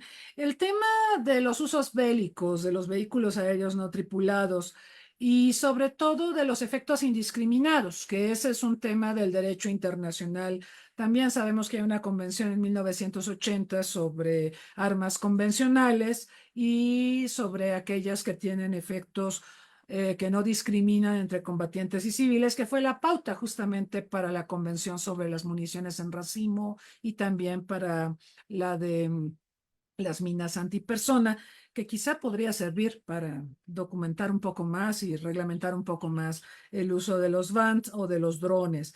Ella también nos habló de los países que fabrican drones con fines bélicos y quienes los compran. Y también preocupante el uso, no solo por parte de actores estatales, sino por actores no estatales, como pueden ser grupos terroristas o en el caso mexicano, la delincuencia organizada. Qué bueno que mencionó lo de Brasil. Brasil hablaba de la responsabilidad mientras se interviene, que es un punto que a veces se pasa por alto, dado que muchas intervenciones hacen más daño que bien. Entonces, bueno, Brasil planteó esto, no le hicieron mucho caso, pero digamos, para los fines de los debates que estamos desarrollando es bastante útil. Y también el tema de Yemen y del debate con autocrítica de la responsabilidad de proteger y del tipo de insumos bélicos que se están usando en las diversas acciones militares que se llevan a cabo en el mundo, con o sin el amparo de la responsabilidad de proteger. Bueno, muy bien. Pues muchas gracias a todos nuestros ponentes. Tenemos varias preguntas, algunas están aquí, las pusimos aquí, otras se las voy a leer. La mayoría pues son de Facebook. Aquí preguntan, ¿qué elementos sugieren deban tomar en cuenta para revitalizar y ganar eficacia en la responsabilidad de proteger? ¿Qué papel juegan o jugarán las nuevas tecnologías en ello? Gracias y felicidades a los ponentes. Preguntan también, ¿contemplar el concepto de seguridad humana en el sistema jurídico de los países occidentales garantizará más los derechos humanos, así como con el fortalecimiento del derecho internacional de las constituciones? Y bueno, acá tenemos otra más, la pueden ver. Como ocurre con la ciberseguridad, tema que vamos a abordar la próxima sesión, es necesario evaluar la magnitud y proporción que el aporte de la inteligencia artificial puede acentuar los riesgos, por ejemplo, la penetración de los drones en acciones de agresión o terroristas. Paso también con otras preguntas que llegaron directamente a mi página en Facebook. Preguntan si está preparada Europa para el regreso de Donald Trump a la presidencia de Estados Unidos. Buenísima pregunta. Bueno, preguntan también, para proteger con responsabilidad, la ONU requiere información de inteligencia. ¿Consideran que la ONU debería contar con servicios propios de inteligencia para anticiparse a los conflictos? Siguiente pregunta. La OTAN, dice el doctor Fernández, que ha tenido una intervención deplorable en el mundo. ¿Cómo sugiere usted que se pueda hacer eficiente a la OTAN? Siguiente pregunta. ¿Por qué, si la prevención salva vidas, se trabaja tan poco en ella? ¿Es necesario que estallen los conflictos para que el mundo reaccione ante las atrocidades? Siguiente pregunta. ¿Por qué no se ha invocado la responsabilidad de proteger en el Sahel o en Venezuela? Otra pregunta. Si pueden comentar sobre las implicaciones de las armas autónomas letales en conflictos armados. Y me parece que es todo, sí, y acá ya no recibimos más. Muy bien, entonces les vamos a pedir a nuestros expositores que en el mismo orden en que se presentaron comenten o respondan, si así lo desean, las preguntas. Vamos con la doctora Magdalena Alcocer, por favor. Muchas gracias. Bueno, no me atrevo a contestar todas, pero de las que, por supuesto, tienen que ver con la tecnología, tendría que decir, como comenté en la presentación, que sobre todo el escenario de la invasión de Rusia a Ucrania ha representado un tipo de caso de guerra híbrida, y esto quiere decir tácticas militares irregulares con tipo de insurgencia, pero también se ha probado, ha sido un laboratorio para probar mucho del armamento. Entre esas tecnologías podemos hablar de, por ejemplo, unas máscaras de reconocimiento facial, donde se identifica sobre todo soldados que han caído en batalla de ambos bandos. Entonces, además de eso, bueno, el tema de las armas es, la doctora Rosa es experta, pero podemos hablar también de submarinos, podemos hablar de tanques. Creo que la hipótesis o más bien el argumento respecto a que las guerras fomentan las actividades económicas de los países es más que nunca cierta, sobre todo en la guerra en Ucrania. Y tan es así que en ningún foro internacional ha habido una voluntad política suficientemente fuerte como para parar este conflicto, ¿no? El hecho también, como comentábamos, que se es juez y parte, sobre todo de Rusia, en el Consejo de Seguridad, y como lo dijo la doctora, que el Consejo de Seguridad se encuentra secuestrado por estas potencias, pues obviamente no ayuda a que pueda salir adelante una resolución como el principio de el R2P o la responsabilidad de protección. Respecto a la inteligencia artificial en las políticas de prevención, obviamente la inteligencia artificial es un elemento que va a marcar un cambio. Les recomiendo muchísimo un libro que se llama La guerra de los robots, que habla justamente de las tecnologías que describe Areli. Lo hace un coronel retirado de las Fuerzas Armadas Españolas, Francisco Rubio Damián, que vale muchísimo la pena que lo revisen. Ahora lo dejo en el chat, que habla en profundidad justamente de esto y de la guerra en Ucrania específicamente. Gracias, doctora. Muchas gracias a la doctora Magdalena Alcocer. Llegaron 3 preguntas más, las leo de una vez. Dice la primera pregunta: cada vez hay menos voluntad en el Consejo de Seguridad para crear nuevas misiones de paz. ¿Cómo puede afectar esto a la paz y la seguridad internacionales? Otra pregunta, bueno, esa es para el Centro Palme. Dice, ¿hará el Centro Palme un seminario sobre las elecciones en Estados Unidos? De una vez les contesto, sí. Después de este seminario tendremos el seminario sobre elecciones en Estados Unidos. Y otra pregunta más es para el doctor José Julio, que ahorita va a tener el uso de la palabra. ¿Puede comentar cómo afecta al Parlamento Europeo su derechización tras las recientes elecciones? Muy bien, doctor José Julio, adelante. Gracias. Algunas ya las he contestado en el chat, pero bueno, lo digo para los que no están en el chat, ¿no? Vamos a ver. Vamos a ver, la juridificación de una categoría como la de seguridad humana, una juridificación fuerte es positiva para su consolidación, ¿no? Decíamos que no estaba juridificada fuerte porque era un concepto vago, pero tampoco no hay que pensar que el derecho es la panacea, que arregla todo, con tal de juridificar y aprobar un tratado vinculante. No, el derecho puede hasta donde puede. Pero si la geopolítica y las veleidades políticas ponen obstáculos, la norma jurídica no se aplica, entonces es inservible.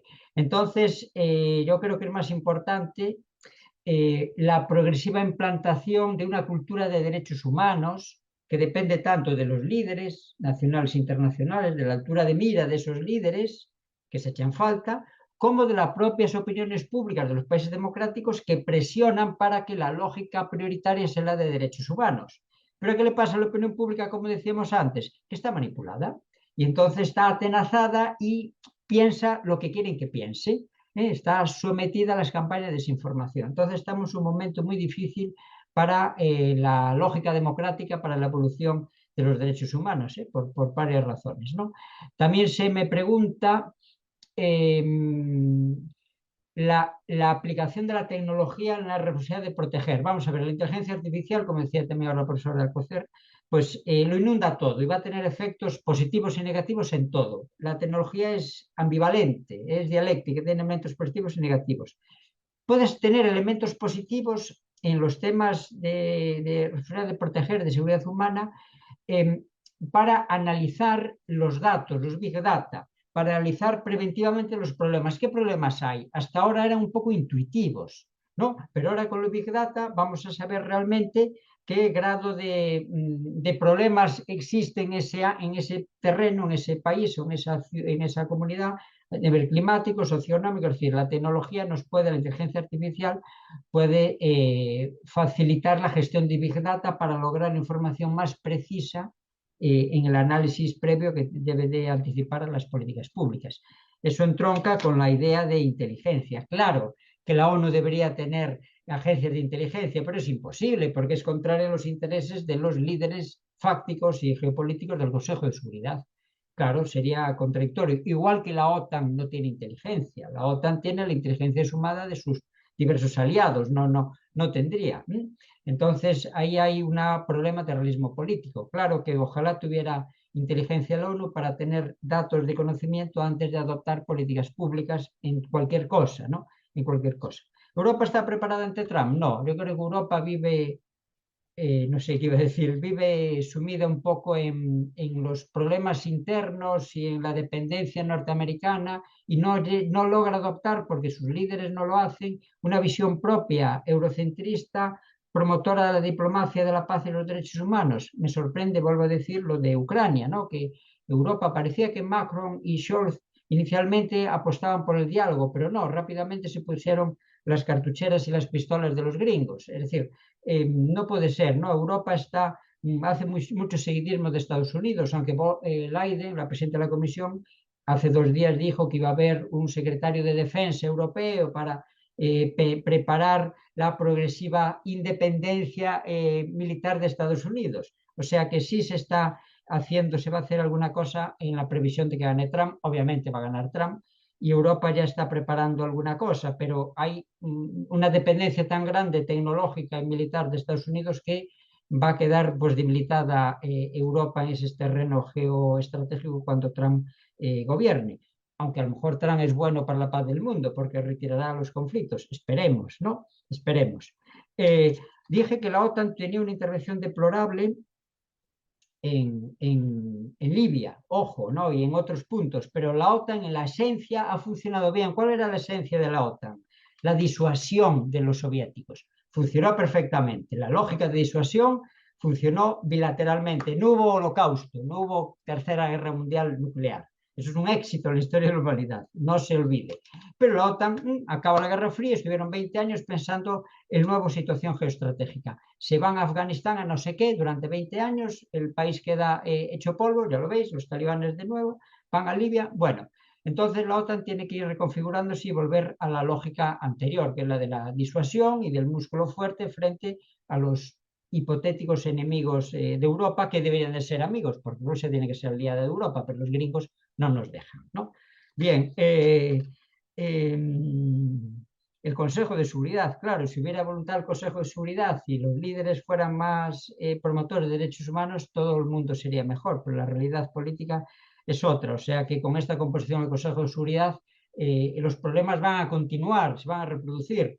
Es que veo lógico que Rusia y China obstaculicen las propuestas unilaterales prooccidentales de Estados Unidos, que lo veo lógico. Es decir, en esta tesitura de la lógica mercantilista geopolítica prooccidental, ¿no? El Parlamento Europeo se derechiza, no tanto, ¿no? Ha salido... No tanto, ha salido von Leyen, ¿no? Del Partido Popular Europeo, de centro-derecha, democristiana, apoyado por la socialdemocracia. O sea, los grupos de centro-derecha y centro-izquierda yo creo que van a estar más consensuados para tener la mayoría y entonces debilitan un poco los extremos, que hay muchos extremos, pero no van a tener mucha fuerza, creo yo, afortunadamente, porque va a haber consenso en torno al centro, ¿no? De los grupos, insisto, del Partido Popular y de los socialdemócratas. O sea que yo soy moderadamente optimista a nivel político en el Parlamento Europeo, no a otros niveles geopolíticos, que Europa cada vez va a ser más pequeñito en la zona Indo-Pacífico, que es a donde mira el mundo. Gracias. Muchas gracias a José Julio. Vamos con Jorge Alfonso Monjaras, por favor. Muchas gracias, doctora Rosas. Bueno, a lo dicho, yo solamente podría agregar un par de comentarios. Creo que el gran desafío o de los grandes desafíos que tenemos en términos internacionales para revitalizar o que ganen efectividad agendas como la de seguridad humana o la responsabilidad de proteger, tiene que ver con algo que incluso en algún momento usted señalaba hoy en la sesión, el asunto presupuestario y el tema también de los efectivos, porque, por ejemplo, en operaciones de mantenimiento de la paz, pues se pueden hacer miles de propuestas. El tema es quién pone los recursos y quién pone los efectivos, porque también suena muy bonito decir, vamos a tener 400 operaciones de mantenimiento de la paz. ¿De dónde va a salir el dinero para todo eso? ¿Y quién va a mandar efectivos para ese tema, ¿no? Además hay que considerar que, por ejemplo, México en ese terreno, pues ha atravesado por un pantano porque de repente México tiene presidentes que a veces quieren ser más activos en términos internacionales, pero las leyes nacionales pues nos ponen algunas trabas y siempre tenemos ese temor de que pues con la vara que midamos a los demás, un día podríamos ser medidos, ¿no? Por eso en algún momento, por ejemplo, yo señalaba cuando la señora Clinton era secretaria de Estado, que decía que México era un Estado fallido y habían periodistas en México que decían, es que el narcoterrorismo y el terrorismo del narcotráfico, y dice, qué peligroso lo que están diciendo los periodistas desinformados, ¿no? Poco especializados, porque estás empezando a abrir la puerta para una posible intervención considerando las doctrinas de política exterior de Estados Unidos. Entonces hay que ser muy cuidadosos con esto porque reitero, pues se antoja muy ideal que para cada conflicto en el mundo tengamos una OMP o asumamos el tema de responsabilidad de proteger, pero para eso se requiere mucho dinero. Y no somos Japón, ¿no? Que Japón de repente dice, ah, bueno, yo pongo dinero y que otros pongan a los efectivos, ¿no? Literalmente que otros pongan a los muertos. Entonces, ya vemos países que no tenemos ni dinero ni tampoco queremos poner a los muertos. Entonces, es todo un desafío que no es tan fácil de librar. Por ejemplo, también se hablaba de qué pasa qué hacemos con esta cada vez más reducida voluntad para las operaciones de mantenimiento de la paz. Bueno, hay que recordar que también hay responsabilidades regionales. En cada continente hay entidades a nivel regional que pues pueden salvaguardar, proteger a las poblaciones de sus continentes de males económicos y sobre todo de males políticos, de problemas políticos.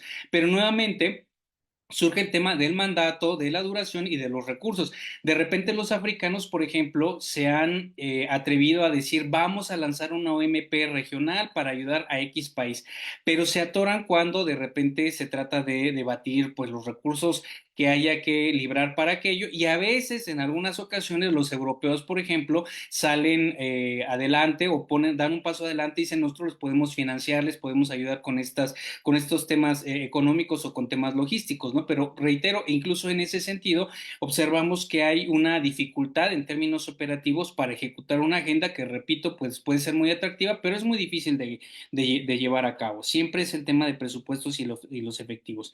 En el tema de la prevención, si es que acaso deben estallar los conflictos, pues ese ha sido el dilema de quienes estudiamos la seguridad. O sea, ¿por qué esperar a que una cosa estalle, a que una cosa llegue, en lugar de prevenirla? Siempre, miren, es como cuando vemos el tema de la diabetes, que es mejor bajar de peso, comer sano, etcétera, o esperar a la diabetes, ¿no? Esperar el sobrepeso y todo lo que ello conlleva. Siempre es mucho más barato atender pues los elementos que nos ayudan a prevenir que estar hospitalizado o ya con algún problema más severo. Y lo mismo, por ejemplo, en México, ahorita tenemos un tema con el dengue, siempre es más fácil como prevenir de quitemos los charcos, tapemos el agua, etcétera, que decir ya tenemos 500, 600, 700 personas en el hospital. Sucede lo mismo con los conflictos armados. Creo que eso tiene que ver, desde mi óptica, con la participación ciudadana, ¿no? En México y en muchos países tenemos largo camino por recorrer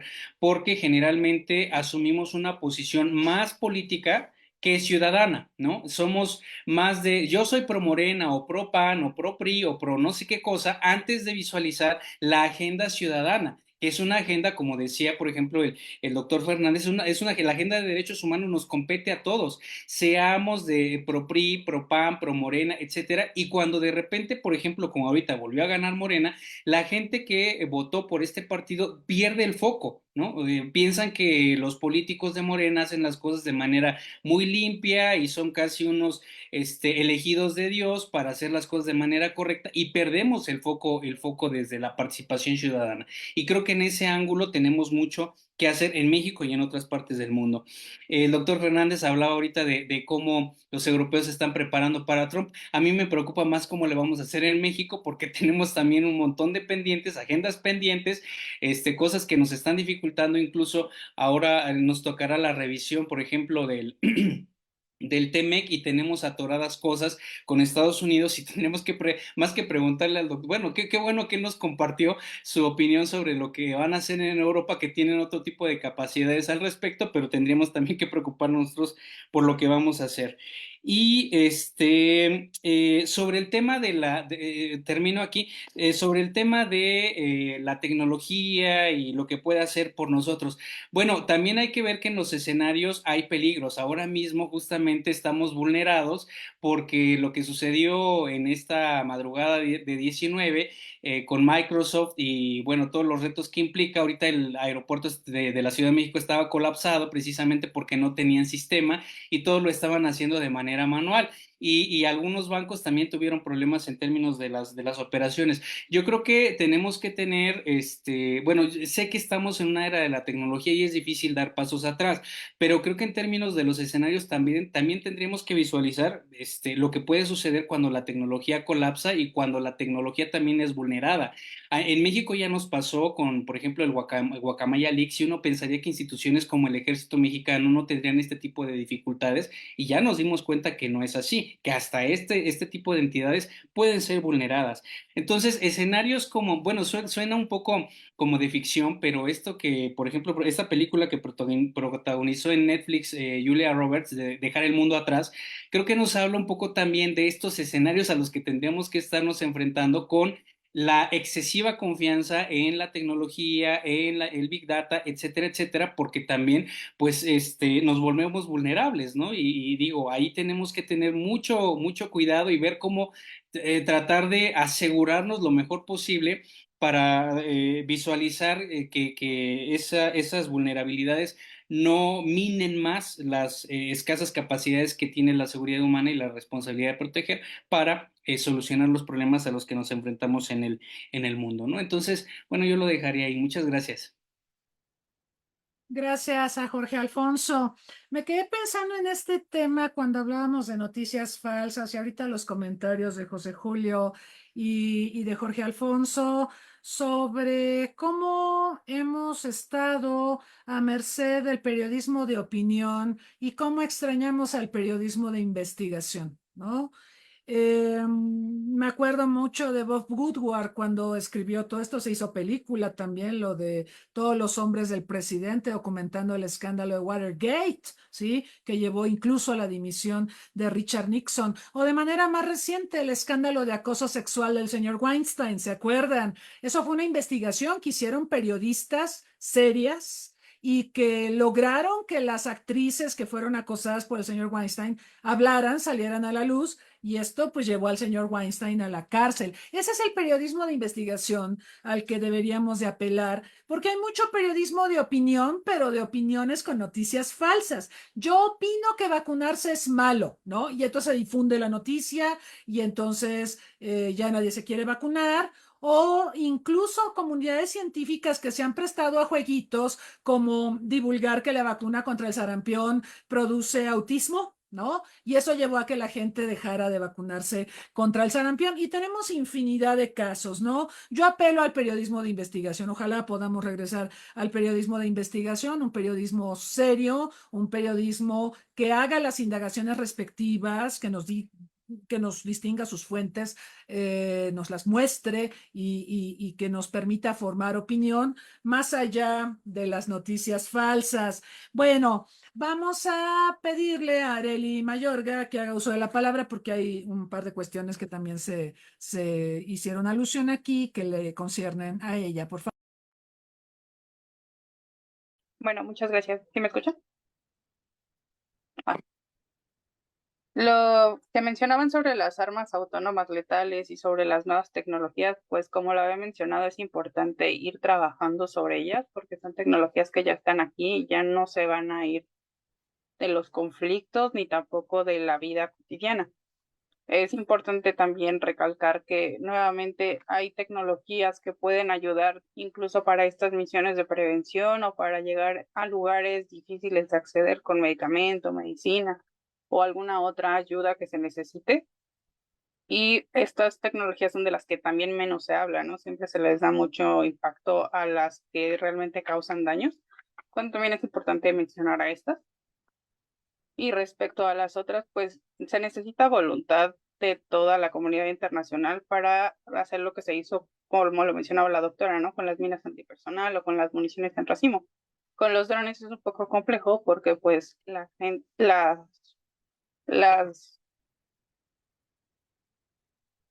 misiones que se hacen son para justo mencionar los intereses de cada estado. Entonces, al estos estados tener intereses sobre estas armas y sobre todo lo que se haya dado en ellas, pues es difícil realmente encontrar por ahora una solución, pero bueno, seguir debatiendo sobre estas armas es el primer paso para lograrse. Muchas gracias, Arely Mayorga. Gracias a todos nuestros panelistas esta mañana aquí en México, tarde allá en España, por compartir sus reflexiones, sus visiones sobre la responsabilidad de proteger y temas conexos. Como ven, empiezan a salir una serie de temas asociados con la responsabilidad de proteger. Y este es un debate inacabado. Por supuesto, hay mucho más que decir. Los tiempos no nos dan, pero habrá ocasión de seguir adelante con estos debates. Les quiero comentar, aprovechando que José Julio está aquí con nosotros, él va a visitar México, él va a estar impartiendo cursos en una universidad, la Panamericana, pero lo vamos a secuestrar también para que esté con nosotros en la UNAM y vamos a tratar de organizar algunas actividades de análisis con él. Y bueno, les estaremos informando oportunamente sobre la visita de José Julio a México. Por otra parte, quiero aprovechar para invitarles al seminario de la próxima semana. La próxima semana vamos a abordar lo que la seguridad humana no contempló originalmente. Seguridad humana contempló siete temas, ¿se acuerdan? Lo alimentario, lo ambiental, la salud, lo económico, seguridad personal, seguridad política, seguridad de la comunidad. Padrísimo. Pero dejó fuera, por ejemplo, ciberseguridad, dejó fuera género, dejó fuera lo energético, la seguridad energética, dejó fuera la seguridad cultural. Estos son temas torales porque quizá en el momento en que aparece en 1994 el concepto de seguridad humana no estaban tan empoderados como ahora. O posiblemente la ciberseguridad en 1994 no se vislumbraba un tema tan relevante como ahora en que todos estamos conectados, ¿verdad? Justo esto que pasó con Microsoft nos revela los peligros y los problemas a los que nos podemos enfrentar. O lo de las tormentas solares, vieron cómo afectó también a los satélites de telecomunicaciones, la tormenta solar más reciente. Entonces, vamos a analizar los temas que no cubrió originalmente la seguridad humana, pero que están siendo debatidos ya a la luz de este concepto en construcción, y esto será motivo de análisis en la sesión de la próxima semana, que ya se nos acaba el mes, rapidísimo, ¿verdad? Entonces los invitamos cordialmente a acompañarnos y bueno, los invitamos a visitarnos en redes sociales, contáctenos para que nos comenten qué temas les gustaría que abordáramos. Reitero que vamos a tener obviamente un seminario sobre elecciones en Estados Unidos, la prácticamente anticipada victoria de Donald Trump y cómo va a afectar esto al mundo, tanto a la política de seguridad internacional como por supuesto a la relación entre México y Estados Unidos, como muy bien estaba acotando Jorge Alfonso. Entonces, estén con nosotros, síganos en redes sociales, mándenos sus comentarios, siempre nos da mucho gusto recibirlos y sin más, les recuerdo, COVID está de regreso. Ya otra vez es un problema de salud pública. La UNAM acaba de generar algunas recomendaciones para el regreso de esto que es una pesadilla que parece que no termina. Así que hay que cuidarse, cuídense mucho. Nos vemos muy pronto y que tengan un buen fin de semana.